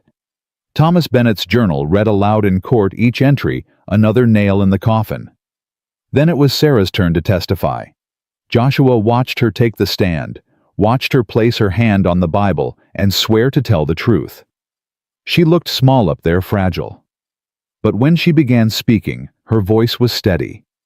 She told them about Thomas's death, about the sudden deaths and the men who came threatening, about feeding her children scraps because she had nothing else, about the day James Wallace kicked her and Joshua Miller appeared like an answer to a prayer she hadn't had the strength to make. The defense attorney, a slick Easterner named Carlyle, tried to shake her. "Mrs. Bennet, isn't it true that your husband was a heavy drinker?" "No." "Isn't it true he gambled?" "No." "Then how do you explain the debts?" "They were invented, created to justify stealing our land." "That's a serious accusation." "It's the truth." Sarah's voice didn't waver. "My husband kept meticulous records. He was careful with money. Those debts didn't exist until after he started asking questions about the railroad route." Carlyle tried another angle. "Mrs. Bennet, you're currently living with Mr. Joshua Miller, are you not?" "I'm staying in his cabin with my children. He offered us shelter when we had nowhere else to go." "How convenient." "A widow with 2 children, a handsome stranger." Objection. The prosecutor was on his feet. "Counsel is implying—" "I'm implying nothing," Carlyle said smoothly. "I'm simply establishing that Mrs. Bennet has a personal interest in supporting Mr. Miller's version of events." Judge Montgomery frowned. "Make your point, Mr. Carlyle." "My point, Your Honor, is that Mrs. Bennet's testimony may be colored by gratitude or even affection for the man who rescued her. She has every reason to support his narrative regardless of its truth." Sarah's hands clenched in her lap. "Are you suggesting I'm lying?" "I'm suggesting your perspective may be compromised." "My perspective," Sarah said, her voice rising, "is that these men killed my husband, tried to steal my land, and would have let my children freeze to death rather than admit what they'd done. My perspective is that you're sitting there in your expensive suit defending murderers and thieves because they pay you well enough not to care about the truth. So yes, Mr. Carlyle, my perspective is compromised. By facts, by evidence, by the truth." The courtroom erupted in whispers. Judge Montgomery banged his gavel. "That's enough. Mrs. Bennet, you're dismissed. Mr. Carlyle, watch your tone with this witness." Sarah stepped down her legs, shaking so badly she could barely walk. Joshua met her at the gate, offered his arm. She took it gratefully. "You did good," he whispered. "I wanted to hit him." "I know, so did I." Over the next 3 days, more witnesses testified. The prosecution built its case brick by brick until the evidence was overwhelming. Even Carlyle's skilled cross-examination couldn't shake the fundamental truth Judge Wallace and Marcus Brennan had conspired to steal land through fraud and intimidation, and Thomas Bennet had died because he'd tried to stop them. On the 4th day, Joshua took the stand. He kept his testimony simple, factual. What he'd seen, what he'd heard, what he'd found in the warehouse. He didn't embellish, didn't need to. The truth was damning enough. Carlyle tried to attack his credibility.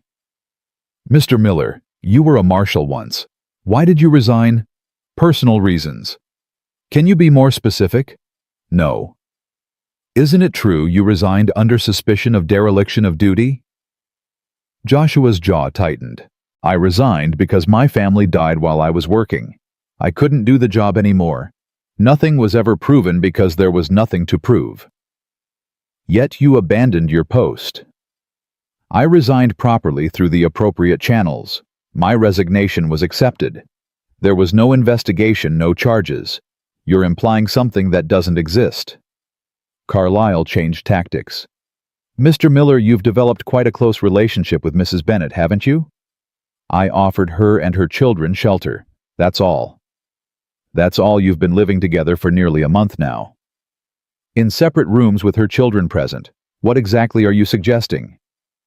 "I'm suggesting that your testimony might be motivated by factors other than truth. Affection, perhaps, or a desire to play the hero." "My testimony," Joshua cut him off, his voice cold as winter steel, "is motivated by the fact that I watched these men try to murder a woman and her children over $200 and a worthless piece of land. I'm motivated by evidence that proves they killed her husband for asking questions. I'm motivated by the truth, Mr. Carlyle. Something you might want to try sometime." Judge Montgomery banged his gavel. "Mr. Miller, confine yourself to answering the questions." "Yes, Your Honor." But the damage was done.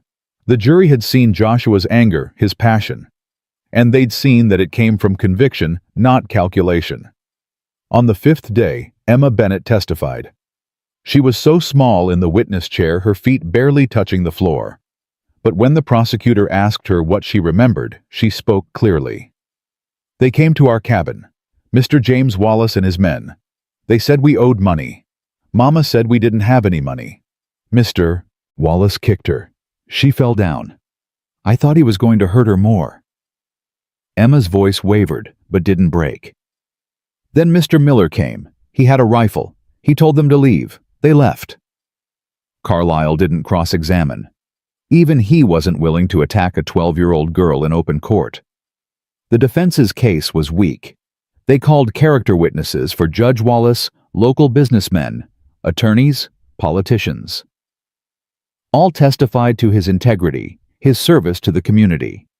But none could explain away the documents, the ledgers, the evidence of conspiracy. Brennan didn't testify. His lawyers advised against it. Judge Wallace did testify, claiming everything was legitimate business. The debts were real, the land acquisitions legal. He denied knowing about any violence or intimidation. "I'm a circuit judge," he said from the stand, his voice full of wounded dignity. "I've served Montana Territory for 20 years. The idea that I would engage in fraud or conspiracy is preposterous."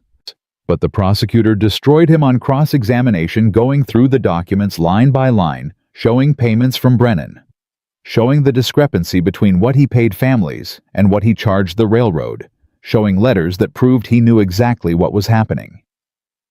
By the end of his testimony, Judge Wallace looked like what he was, a corrupt official caught red-handed.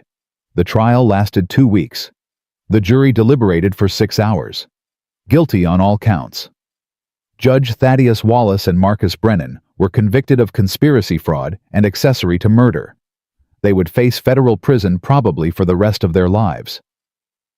When the verdict was read, Sarah broke down crying. Joshua held her while she sobbed. And for the first time since Thomas died, she let herself feel the full weight of her grief and rage and relief.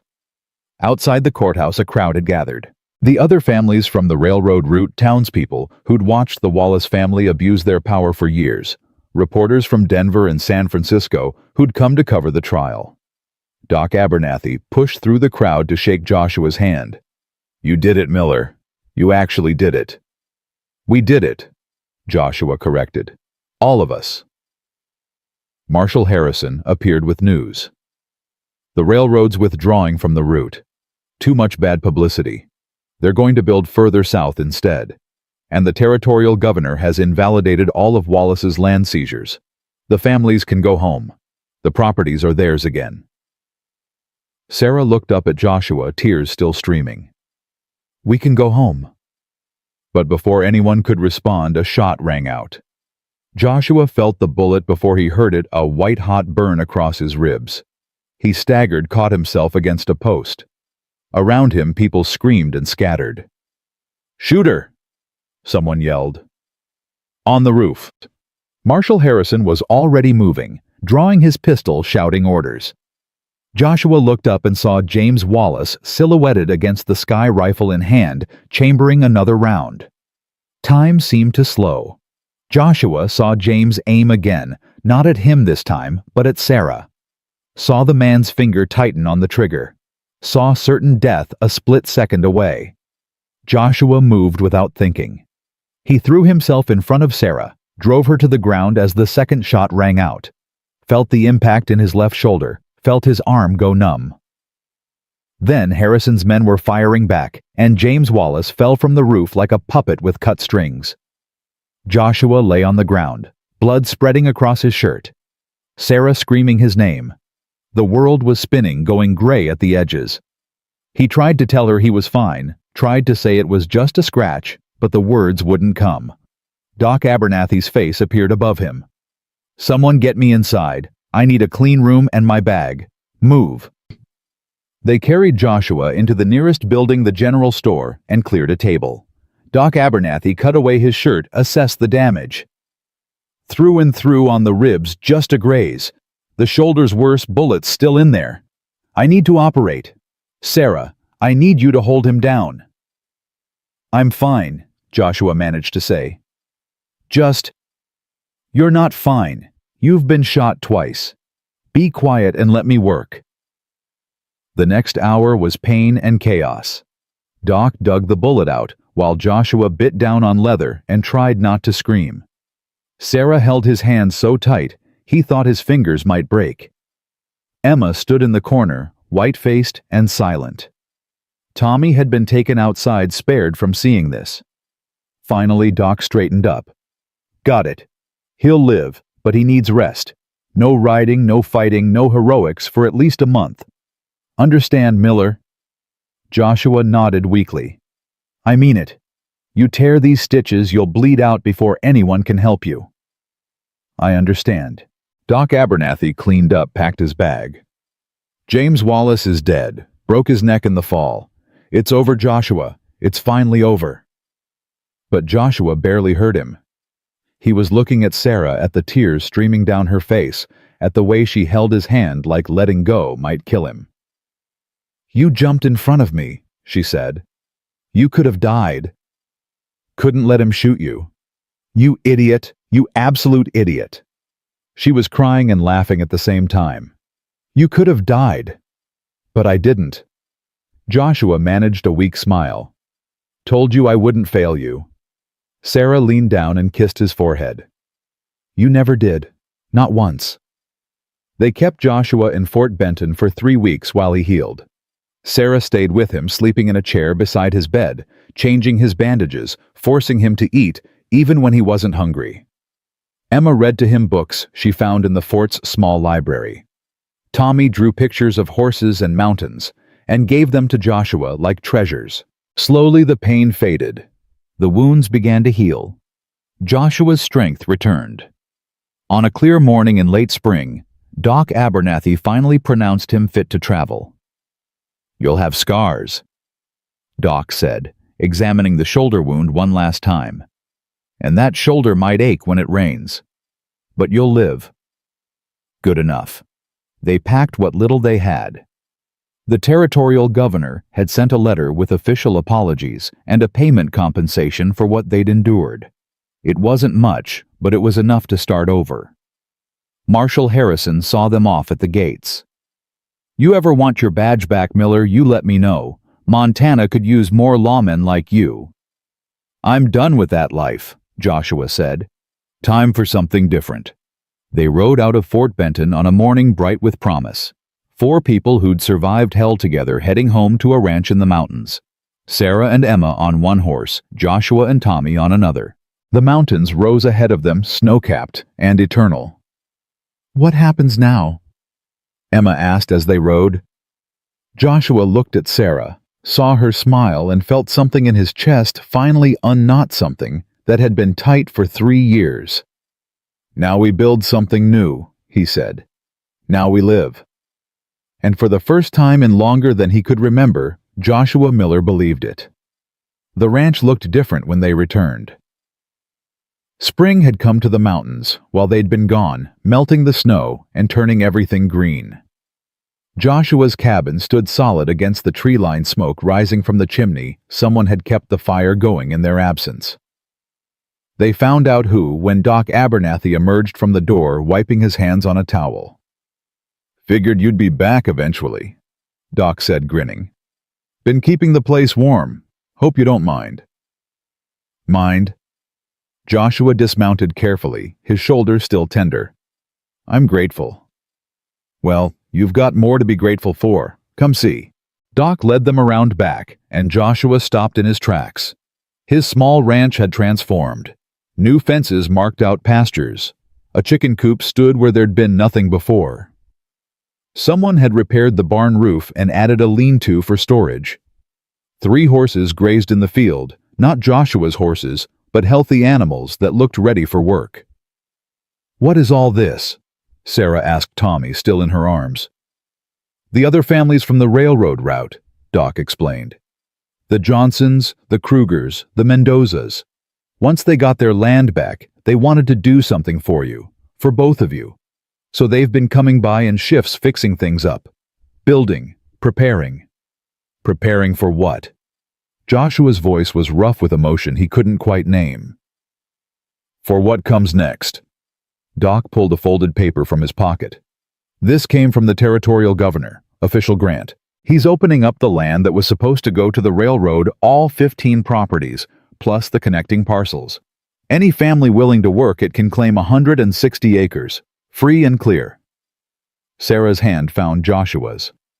That's homestead land. More than that.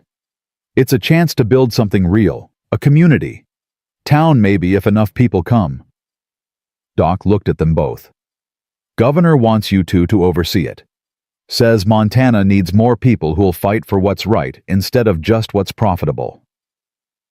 Joshua looked at Sarah, saw hope and fear warring in her eyes. That's a big ask. It is, Doc agreed. But you'd be good at it. Both of you. You've already proven you can stand up to power. Imagine what you could do with it. That night, after the children were asleep, and Doc had ridden back to town, Joshua and Sarah sat on the porch, passing a cup of coffee between them. What do you think? Sarah asked finally. About the governor's offer. About all of it. Building a community. More people coming. Everything changing. Joshua was quiet for a long moment, listening to the night sounds, owls in the pines, wind in the grass, the creek running somewhere below the cabin. 3 years ago, he said finally, I came here to die. Not physically maybe, but in every way that mattered. I wanted silence and isolation, and nothing that could hurt me again. He turned to look at her. Then you came, and Tommy and Emma, and suddenly I had reasons to be alive again, reasons to fight. Is that a yes? It's a yes to whatever you want, Sarah. You want to build a community here, we'll build it. You want to move to Helena and start fresh somewhere no one knows us, we'll do that. You want to take the children and go back east away from all this. I want to stay. Sarah's voice was firm. I want to stay here with you and build something good. Something Thomas would have wanted. Something our children can grow up in without fear. Joshua nodded slowly. Then that's what we'll do. Just like that. Just like that. Sarah smiled, but it faded quickly. Joshua, there's something I need to ask you. Something I've been afraid to ask. Ask it. What are we? You and me. Because we're living together, raising children together, building a future together. But I don't know what to call us. I don't know what this is. Joshua set the coffee cup down and took both her hands in his. Sarah, I loved my wife. Loved her with everything I had. When she died, I thought that part of me died too. Thought I'd never feel that way again, never want to. I understand. Let me finish. His grip tightened gently. Then I met you. Or re-met you, I guess. And at first it was just about doing the right thing, helping someone who needed help. But somewhere along the way, maybe in that blizzard, maybe during the trial, maybe just sitting here on this porch, something changed. I started feeling things I thought were gone forever. What kind of things? Hope, purpose, the idea that maybe I deserved a second chance. Joshua pulled her closer. Sarah, I'm not good with words. Never have been. But if you're asking what we are, what I want us to be, then, yes. Sarah interrupted, tears streaming down her face. Whatever you're about to say, yes. Joshua laughed, the sound rusty but real. You don't even know what I was going to say. Doesn't matter. The answer's still yes. He kissed her, then gentle and careful like she might break. She kissed him back, like she was claiming something she'd almost lost. When they finally pulled apart, both were crying. We should probably tell the children, Sarah said, wiping her eyes. They already know. Emma asked me last week if I was going to marry you. What did you tell her? I told her I was waiting for her mother to ask me. Sarah laughed, punched his good shoulder lightly. That's not how it works. Isn't it? You're the one who kept asking what we were. All right, fine. Sarah stood up, pulled him to his feet. "Joshua Miller, will you marry me and help me raise these children and build this community and probably drive me crazy for the next 40 years?" Sarah Bennett, "I will." They married 3 weeks later in a ceremony Doc Abernathy officiated, since the nearest preacher was 2 days' ride away. Emma cried happy tears. Tommy asked if this meant Joshua was his new papa. Joshua said yes, his voice breaking on the word. The other families came: the Johnsons with their 3 boys, the Krugers with their twin daughters, the Mendozas with their grandmother, who barely spoke English but smiled at everyone. They brought food and gifts and promises to help build. Sheriff Thompson came too, hat in hand, looking uncomfortable. "I know I don't deserve to be here," he said to Joshua. "I should have helped Mrs. Bennett when she first came to me. Should have investigated Wallace instead of looking the other way. But I want you to know I'm trying to do better. Be better." Joshua studied the man for a long moment. "You testify at the trial. That took courage." "Took me too long to find it." "Maybe, but you found it eventually. That counts for something." Joshua held out his hand. "We're building something new here. Could use a lawman who's learned from his mistakes." Thompson shook his hand, relief clear on his face. "I'll do right by you, I swear it." The weeks that followed were a blur of activity. More families arrived, drawn by the promise of free land and a fresh start. Some were miners who'd lost their claims.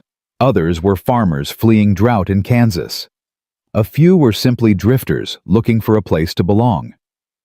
Joshua and Sarah became the unofficial leaders, settling disputes, organizing work parties, making decisions about where to build what. It wasn't a role Joshua had wanted, but it was one he'd grown into without realizing. One morning, a wagon appeared on the road carrying a thin man in his 50s and 3 teenage children. "Name's Robert Hendricks," the man introduced himself. "Used to be a school teacher back in Missouri. Heard you folks were building a town. Figured you might need someone to teach the children." Sarah's face lit up. "A school? Joshua, we could have a real school." "Can you pay?" Hendricks asked. "I don't need much, just enough to feed my kids and keep a roof over our heads." "We'll figure something out," Joshua said. "Right now we've got a dozen children running around with no education. That needs to change." They gave Hendricks one of the new cabins being built and promised to construct a schoolhouse by fall. Emma volunteered to help teach the younger children. Tommy was skeptical about the whole enterprise until Hendricks told him schools had maps of the whole world, and then the boy was convinced. As summer deepened, the settlement took shape. What started as Joshua's lonely ranch became a cluster of cabins, then a proper community. Someone suggested they needed a name. Bennett's Landing, Doc Abernathy proposed. After Thomas, he started this whole thing in a way. If he hadn't documented Wallace's crimes, none of us would be here. Sarah wiped her eyes and nodded. Thomas would have liked that. But the growth brought new challenges. A fight broke out between 2 families over water rights. Someone's cattle kept breaking into someone else's garden. The Krugers' oldest daughter got pregnant by one of the Johnson boys, and both families were furious. Joshua found himself settling disputes he'd never imagined having to settle. Was this really what he'd signed up for? Being a judge without a courthouse? A lawman without a badge? A leader without wanting to lead? One night, frustrated after a particularly ugly argument about fence lines, he told Sarah he was done. "Let them sort out their own problems. I'm not a politician. I'm not a judge. I'm just a man who wanted to live quietly." "No, you're not." Sarah's voice was gentle but firm. "You're a man who saved a widow and her children because it was the right thing to do. You're a man who fought corruption because someone needed to. You're a man these people look up to because you've proven yourself worthy of it." "I don't want to be worthy. I just want to go back to being alone and miserable, to chop wood and wait to die." Sarah took his face in her hands. "Joshua, you're alive again. Really alive. Don't you dare retreat back into that shell because leadership is hard. People are hard. Yes, they are, but they're also worth it. Those children learning to read. Those families building homes. That future we're creating, it's messy and complicated and frustrating, but it matters. You matter. Joshua pulled her close, buried his face in her hair. I don't know if I can do this. You don't have to do it alone. That's the whole point of community. She was right, and Joshua knew it. But knowing something and accepting it were different things. The breaking point came in late August.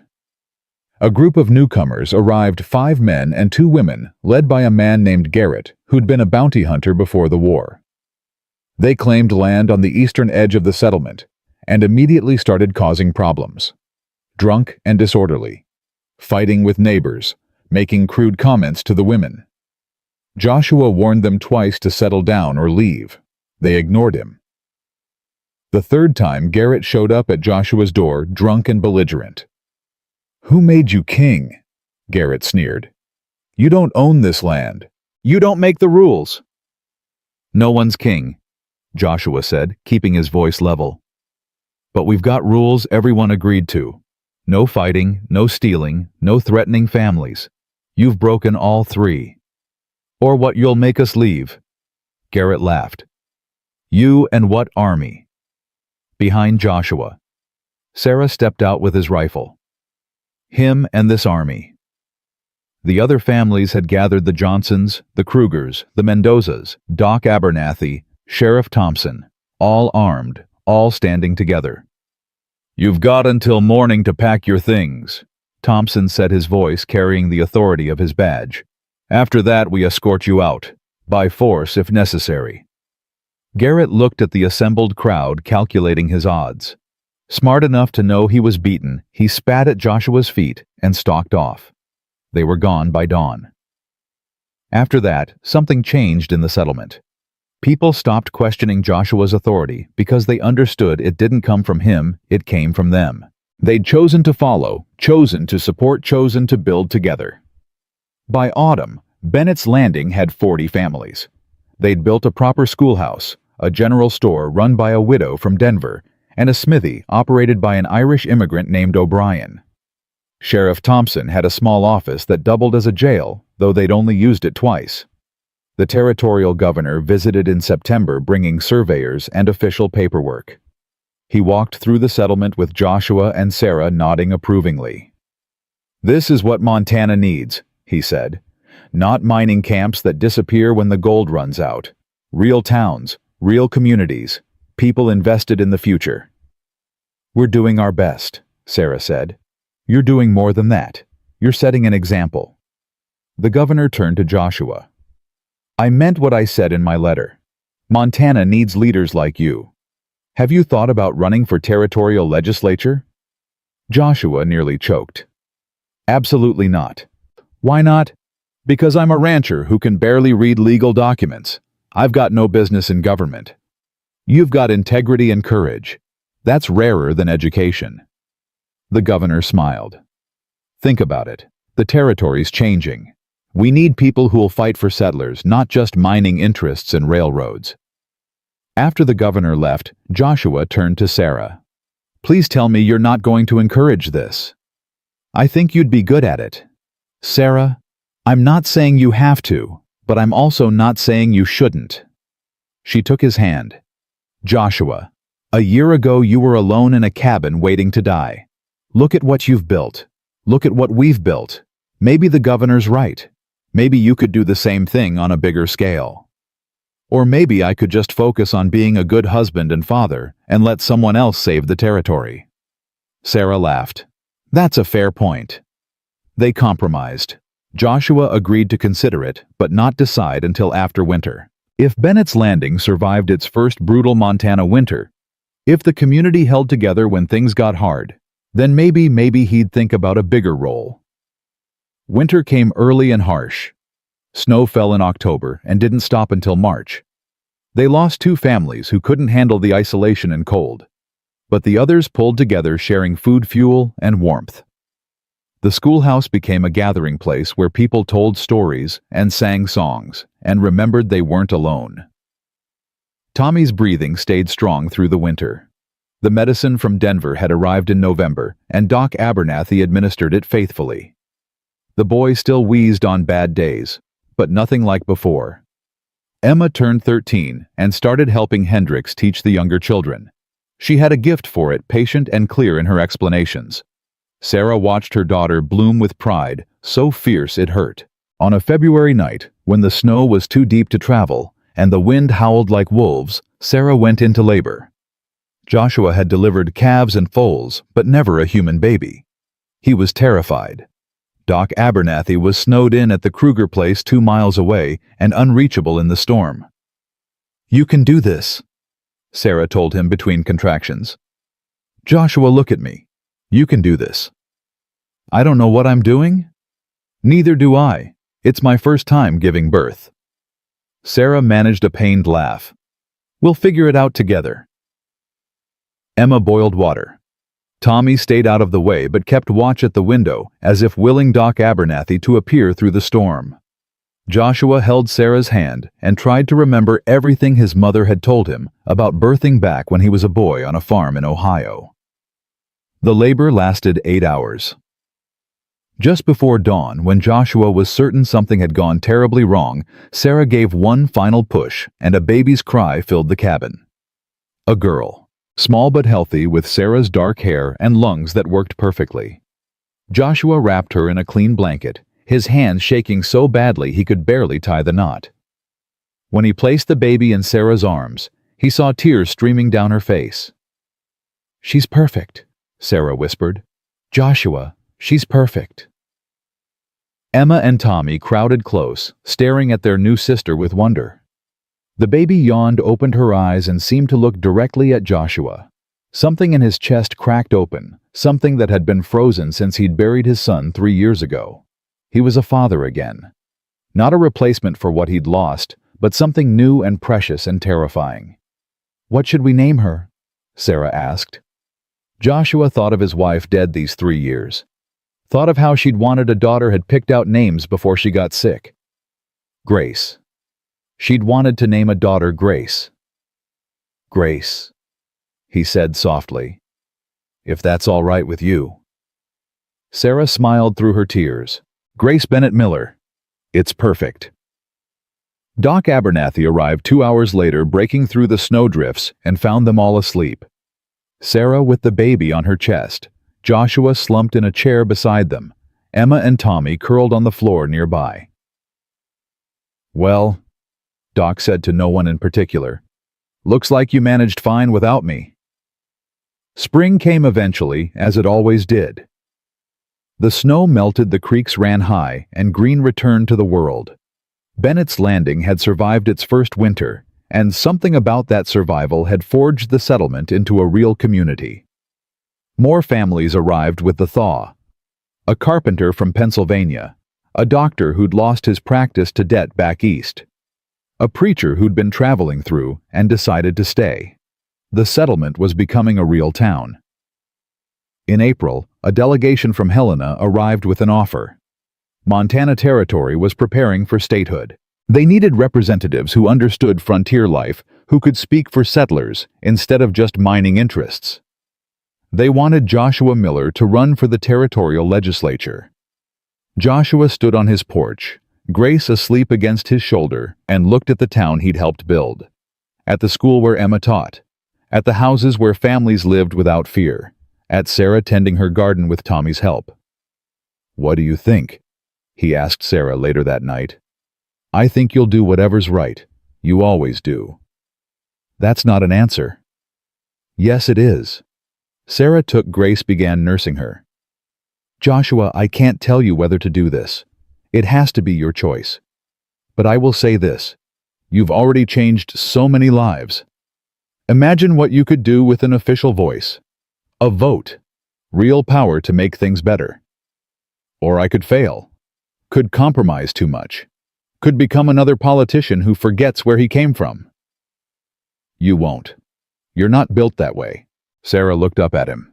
"But if you're really worried, then don't do it. Stay here. build fences and raise cattle and watch your daughter grow up.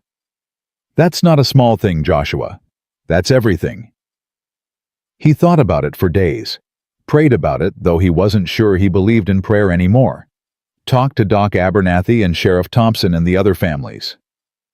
Everyone had opinions, but none of them could make the decision for him. Finally, standing at Thomas Bennett's grave, they'd buried him properly once the ground thawed. Joshua found his answer. "I can't bring you back," he said to the marker. "Can't undo what happened. But I can make sure it means something. Make sure other families don't face what Sarah and the children faced. That's worth fighting for. That's worth the risk." He rode to Helena the next week and accepted the nomination. The campaign would be hard, the election uncertain. But for the first time since his family died, Joshua Miller had a purpose that extended beyond survival. He was building something that would outlast him. Something good. And in the end, that was enough. The campaign nearly destroyed him. Joshua had thought fighting Wallace and Brennan was hard. Thought building a community from nothing was hard. But politics was a different kind of warfare, one he wasn't prepared for. His opponent was Clayton Mercer, a lawyer from Butte with deep pockets and deeper connections to the mining interests. Mercer was smooth, where Joshua was rough. Eloquent, where Joshua was plain-spoken. He had newspapers backing him, money flowing from San Francisco investors, and a smile that never quite reached his eyes. "Miller's a vigilante," Mercer told crowds in Helena. "A man who takes the law into his own hands. Do we really want someone like that making our laws?" Joshua countered the only way he knew how, with truth. He traveled from town to town, speaking in saloons and church halls, telling his story. Telling Sarah's story. Telling the story of families crushed by corruption and greed. "Montana's changing," he told a crowd in Virginia City. "We can change toward justice and fairness, or we can change toward whoever has the most money and the least conscience. That's the choice, not between me and Mercer, between what kind of territory we want to be." But truth didn't always win against money. Mercer's campaign bought endorsements from newspapers, paid for rallies that drew hundreds. They dug into Joshua's past, found the story about his resignation, as Marshall twisted it into a narrative about a man who abandoned his duty. "He couldn't protect his own family," one article read. "How can he protect Montana?" Sarah found him reading that article, crumpling it in his fist, fighting tears of rage and grief. "Don't," she said, taking the paper from him. "Don't let them make you ashamed of surviving. They're using my dead wife and son as a campaign weapon. They're desperate. That means you're winning." Sarah pulled him close. "Joshua, you're scaring them. Men like Mercer, like Wallace used to be, they're terrified of people who can't be bought or intimidated. So they go after what hurts most. Your heart, your losses, the things that made you human. Maybe I should withdraw. Focus on Bennett's Landing. Let someone else fight this fight. Is that what you want?" Joshua looked at her, this woman who'd faced down hired killers and corrupt judges, who'd testified in court with her voice shaking but never breaking. "No. But I don't want to put you and the children through this either. We're already through it. The question is whether we see it to the end." Sarah's grip tightened. "Joshua, we've fought too hard to quit now. Thomas died fighting corruption. You nearly died fighting it. We don't get to stop just because it gets uncomfortable." So Joshua kept campaigning, kept speaking truth to crowds that sometimes cheered and sometimes jeered. Sarah traveled with him when she could, grace strapped to her chest, telling her own story about what happened when power went unchecked. Emma and Tommy stayed in Bennett's Landing with Doc Abernathy, and every night Joshua felt the guilt of being an absent father. He'd promised himself after losing his first family that he'd never prioritize work over family again. Yet here he was doing exactly that. "It's temporary," Sarah reminded him during a rare night together. "A few months of absence for a lifetime of change. The children understand." "Do they?" "Emma does. She told me she's proud of you. Said you're fighting for people who can't fight for themselves, just like you fought for us." "And Tommy?" Sarah smiled sadly.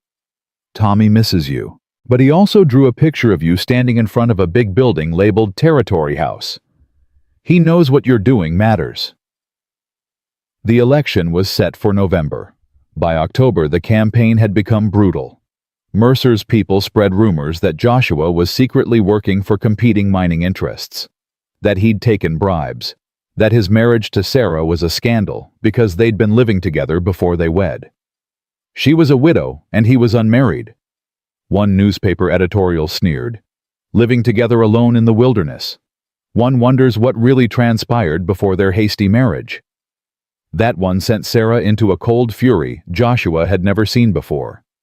She wrote a response and paid to have it published in every newspaper that would print it. "Mr. Mercer's campaign questions my virtue and my husband's honor because they cannot question his record or his character. They imply impropriety because they cannot prove corruption. They attack a family because they cannot defeat ideas. To anyone reading this who has ever been desperate, ever been alone, ever been saved by someone's unexpected kindness, you know the truth. Decency exists, honor exists, and it terrifies men like Clayton Mercer because they cannot buy it, cannot control it, cannot understand it." The letter caused a firestorm. Half the territory praised her courage. The other half condemned her audacity, a woman speaking publicly about politics, about her own reputation. Improper, unseemly, unladylike. Sarah didn't care. She started speaking at Joshua's rallies, telling her story, answering attacks directly. Women came to hear her in numbers that surprised everyone, including Sarah herself.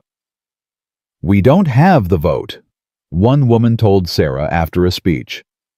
"But our husbands do, and they listen to us more than they admit." 3 weeks before the election disaster struck, a fire swept through Bennett's Landing schoolhouse, destroying it completely. No one was injured. It happened at night, but every book, every slate, every carefully accumulated supply was gone. Mercer's campaign immediately blamed Joshua. He's so focused on political ambition, he neglected his own community. The people of Bennett's Landing are suffering while Miller campaigns. Joshua wanted to abandon the campaign immediately, ride home, rebuild. But Sheriff Thompson sent a telegram that changed his mind. "Fire wasn't accidental. Found kerosene cans. This was arson. Don't come home.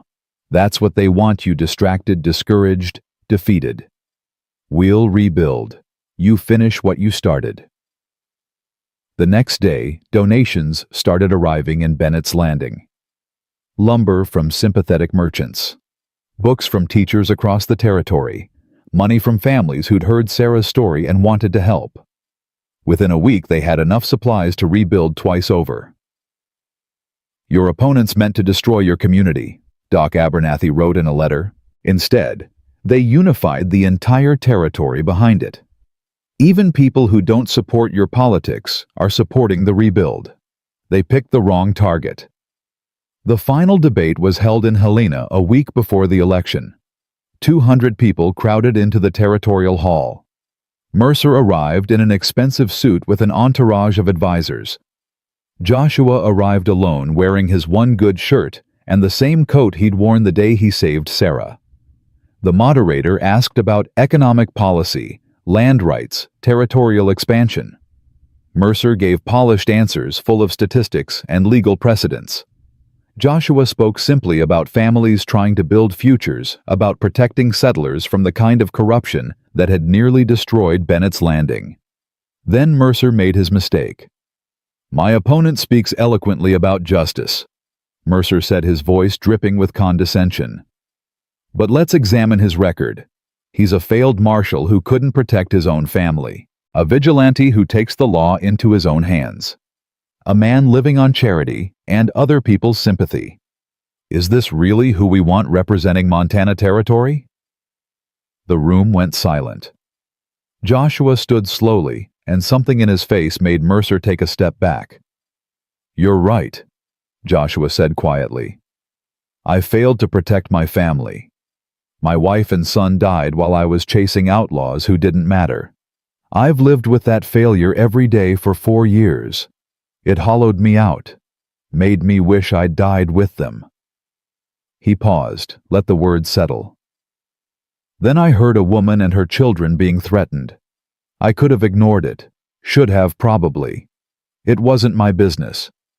But I went anyway, and I found a widow feeding her children scraps because corrupt officials were stealing her land. I found a system designed to crush anyone without money or power, and I decided that even though I couldn't save my own family, maybe I could save hers." Joshua looked directly at Mercer. "You call that vigilantism. I call it being human. You call it taking the law into my own hands. I call it standing up when the law itself was corrupt. You call me a failure. Maybe I am. But I'm a failure who stopped a conspiracy that would have displaced dozens of families. I'm a failure who helped build a community from nothing. I'm a failure who proved that ordinary people can fight power and win." The room had gone completely still. "So yes, Mr. Mercer, I'm flawed. I'm rough around the edges. I don't have your education or your polish or your wealthy backers. But I have something you'll never have. I know what it means to lose everything and keep fighting anyway. I know what it means to be powerless and desperate, and I'll never forget it no matter how many elections I win or lose." Joshua sat down to thunderous applause. Mercer tried to respond, but his words sounded hollow after Joshua's raw honesty. Election day came cold and clear. Joshua voted in Bennett's Landing, then spent the day helping rebuild the schoolhouse. By sunset, they'd framed the walls. By the time the polls closed, they'd raised the roof. The results came in slowly over the next 3 days as votes were counted and tallied across the vast territory. Bennett's Landing went overwhelmingly for Joshua. So did most of the small settlements. But the mining towns leaned toward Mercer, and the cities were split. On the third day, a rider arrived with a telegram from Helena. Joshua Miller, 3,847 votes. Clayton Mercer, 3,201 votes. He'd won by 646 votes out of nearly 7,000 cast. Sarah grabbed him, and they stood there in the middle of the unfinished schoolhouse, holding each other while the community cheered around them. "You did it," she whispered. "Joshua, you actually did it. We did it. All of us." That night, they gathered everyone in Bennett's Landing for a celebration. The Johnsons brought venison. The Krugers brought beer they'd been brewing. The Mendozas brought guitars and songs. Even Sheriff Thompson showed up with a bottle of whiskey he'd been saving for a special occasion. Doc Abernathy raised a toast. To Joshua Miller, who came to Montana to die alone, and instead gave all of us a reason to live together. To Sarah Miller, someone else shouted, who proved that speaking truth is more powerful than any campaign fund. To Bennett's Landing, another voice called, the town that refused to die. They drank and sang and told stories late into the night. Emma danced with the Johnson boys. Tommy fell asleep on Joshua's lap. Grace nursed peacefully, while Sarah hummed an old song from Pennsylvania. As the celebration wound down and people drifted home, Joshua found himself standing outside with Doc Abernathy looking at the stars. "You ready for Helena?" Doc asked. "For being a legislator?" "No. But I wasn't ready to be a marshal either, or a husband the second time around, or a father again. Seems like the important things always happen before you're ready." "That's wisdom right there." Doc clapped him on the shoulder. "You're going to do good things, Joshua.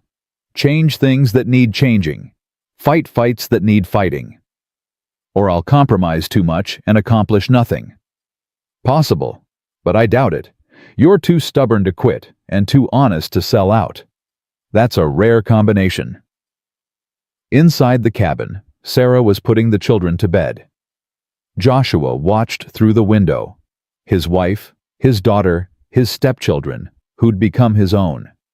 A family built from grief and chance and stubborn hope. 4 years ago, he'd been a broken man, waiting to die in a cabin that held nothing but ghosts. Now, he was a husband, father, community leader, and territorial legislator. The loneliness that had nearly consumed him was just a memory. He thought about Thomas Bennett, who died trying to fight corruption. Thought about his first wife and son gone, but not forgotten. Thought about all the people who'd suffered because no one with power cared enough to help. "I won't let you down," he said quietly to the stars, to the memories, to the future. "Any of you." The territorial legislature convened in January. Joshua left Bennett's Landing on a cold morning, Sarah and the children seeing him off. Grace cried when he mounted his horse. Tommy tried to be brave. Emma hugged him tight and whispered, "Make us proud." "I'll try." Helena was bigger than he remembered, busier, noisier. The legislative hall was filled with men in expensive suits who looked at Joshua like he was a curiosity, the rough frontiersman who'd somehow won a seat at the table. But there were others, too. A rancher from the Eastern Plains, a farmer from the Flathead Valley, a former Buffalo soldier who'd homesteaded near the Yellowstone, working people who'd been elected by other working people to change a system that had never cared about them. The first battle was over land reform. The mining interests wanted to keep the old system where companies could claim massive parcels and push out settlers. Joshua and his allies fought for a bill that would limit corporate landholdings and protect homesteaders. "These companies employ thousands," one legislator argued. "They're the backbone of our economy." "And the families being displaced," Joshua shot back. "What about them? Where's their backbone supposed to come from when they've lost everything?" The debates were fierce. Joshua learned quickly that politics was about compromise, about making deals and building coalitions. Some days he felt like he was betraying his principles. Other days, he felt like he was actually changing things. They passed a watered-down land reform bill that did less than Joshua wanted, but more than the corporations feared. It wasn't victory, but it wasn't defeat either. It was progress, slow and frustrating and real. Between legislative sessions, Joshua returned to Bennett's Landing. Each time the town had grown. New families, new buildings. A second school opened. The general store expanded. Someone started a newspaper. "You're missing your children growing up," Sarah told him during one visit home. Grace was walking now, taking wobbly steps and laughing when she fell. Tommy was reading at a 6th grade level, despite being only 9.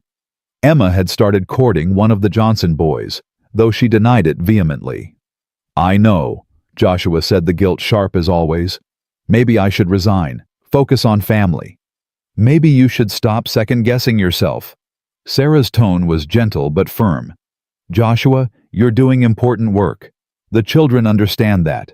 Grace won't remember these years of absence, and Tommy and Emma are proud of you. Stop torturing yourself." "I just don't want to make the same mistake twice. Don't want to miss what matters while chasing what seems important." "You're not making the same mistake. Last time you didn't have a choice, you didn't know your family was sick. This time we're all healthy. We're all safe. We're all choosing this together. There's a difference."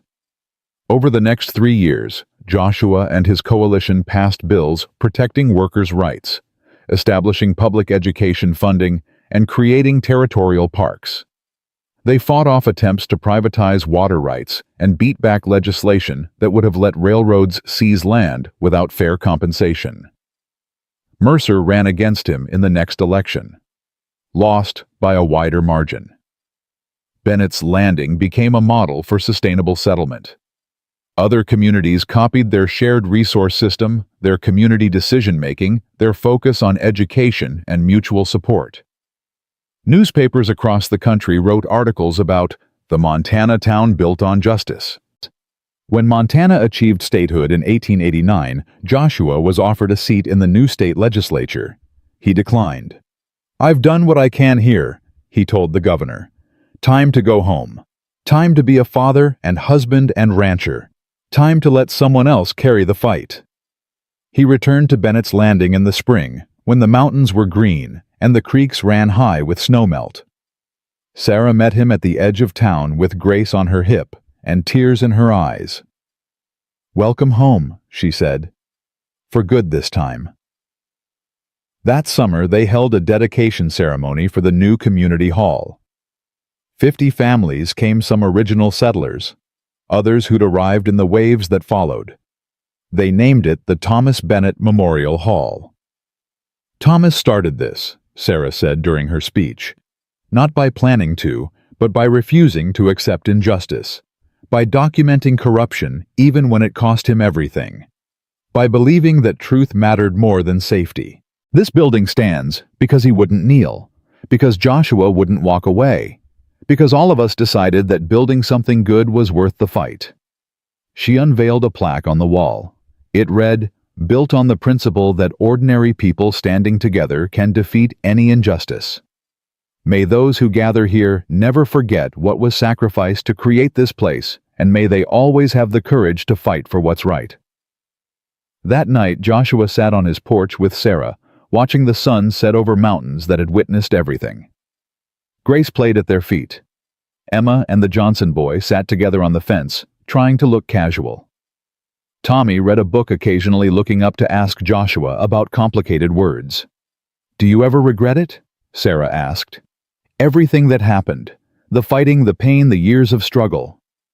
Joshua thought about that day 4 years ago when he'd heard gunfire and made a choice to get involved, thought about everything that choice had cost and everything it had created. "No," he said finally. "I regret the years I spent alone waiting to die. I regret not finding you sooner. But everything after that first gunshot, everything we built together, no regrets at all." Sarah leaned her head against his shoulder. "I'm glad it was you, that day at my cabin. I'm glad it was you who came." "Me too." Years passed. Grace grew into a fierce, independent girl who reminded everyone of her mother. Tommy became a teacher, taking over the Bennett's Landing School when Hendricks retired. Emma married the Johnson boy and had 4 children of her own. More settlers came, drawn by the story of a town built on justice and community. Bennett's Landing became a small city with churches and schools and businesses that stretched for blocks. But it never forgot its founding principles, that people mattered more than profit, that justice was worth fighting for, that ordinary courage could change the world. Joshua and Sarah grew old together, their hands weathered by work, their faces lined by laughter and hardship in equal measure. They sat on that same porch, year after year, watching their community thrive, watching their family expand, watching the world change. On a spring morning, when Joshua was 63, Sarah found him in the barn, brushing down his old horse, the same gelding that had carried them through that first terrible blizzard. "Do you remember what you said to me that day?" she asked. "When you first came to the cabin. Get your things, you're coming home." "I didn't understand at the time what you meant by home. I thought you meant your cabin, a temporary shelter." Sarah moved closer. "But you didn't mean a building, did you?" "No." Joshua's voice was soft. "I meant something bigger, something we'd build together. Not just walls and a roof, but a place where people belonged, where they were safe, where they mattered." "We built it," Sarah said. "Not just for us, but for hundreds of families. We built home."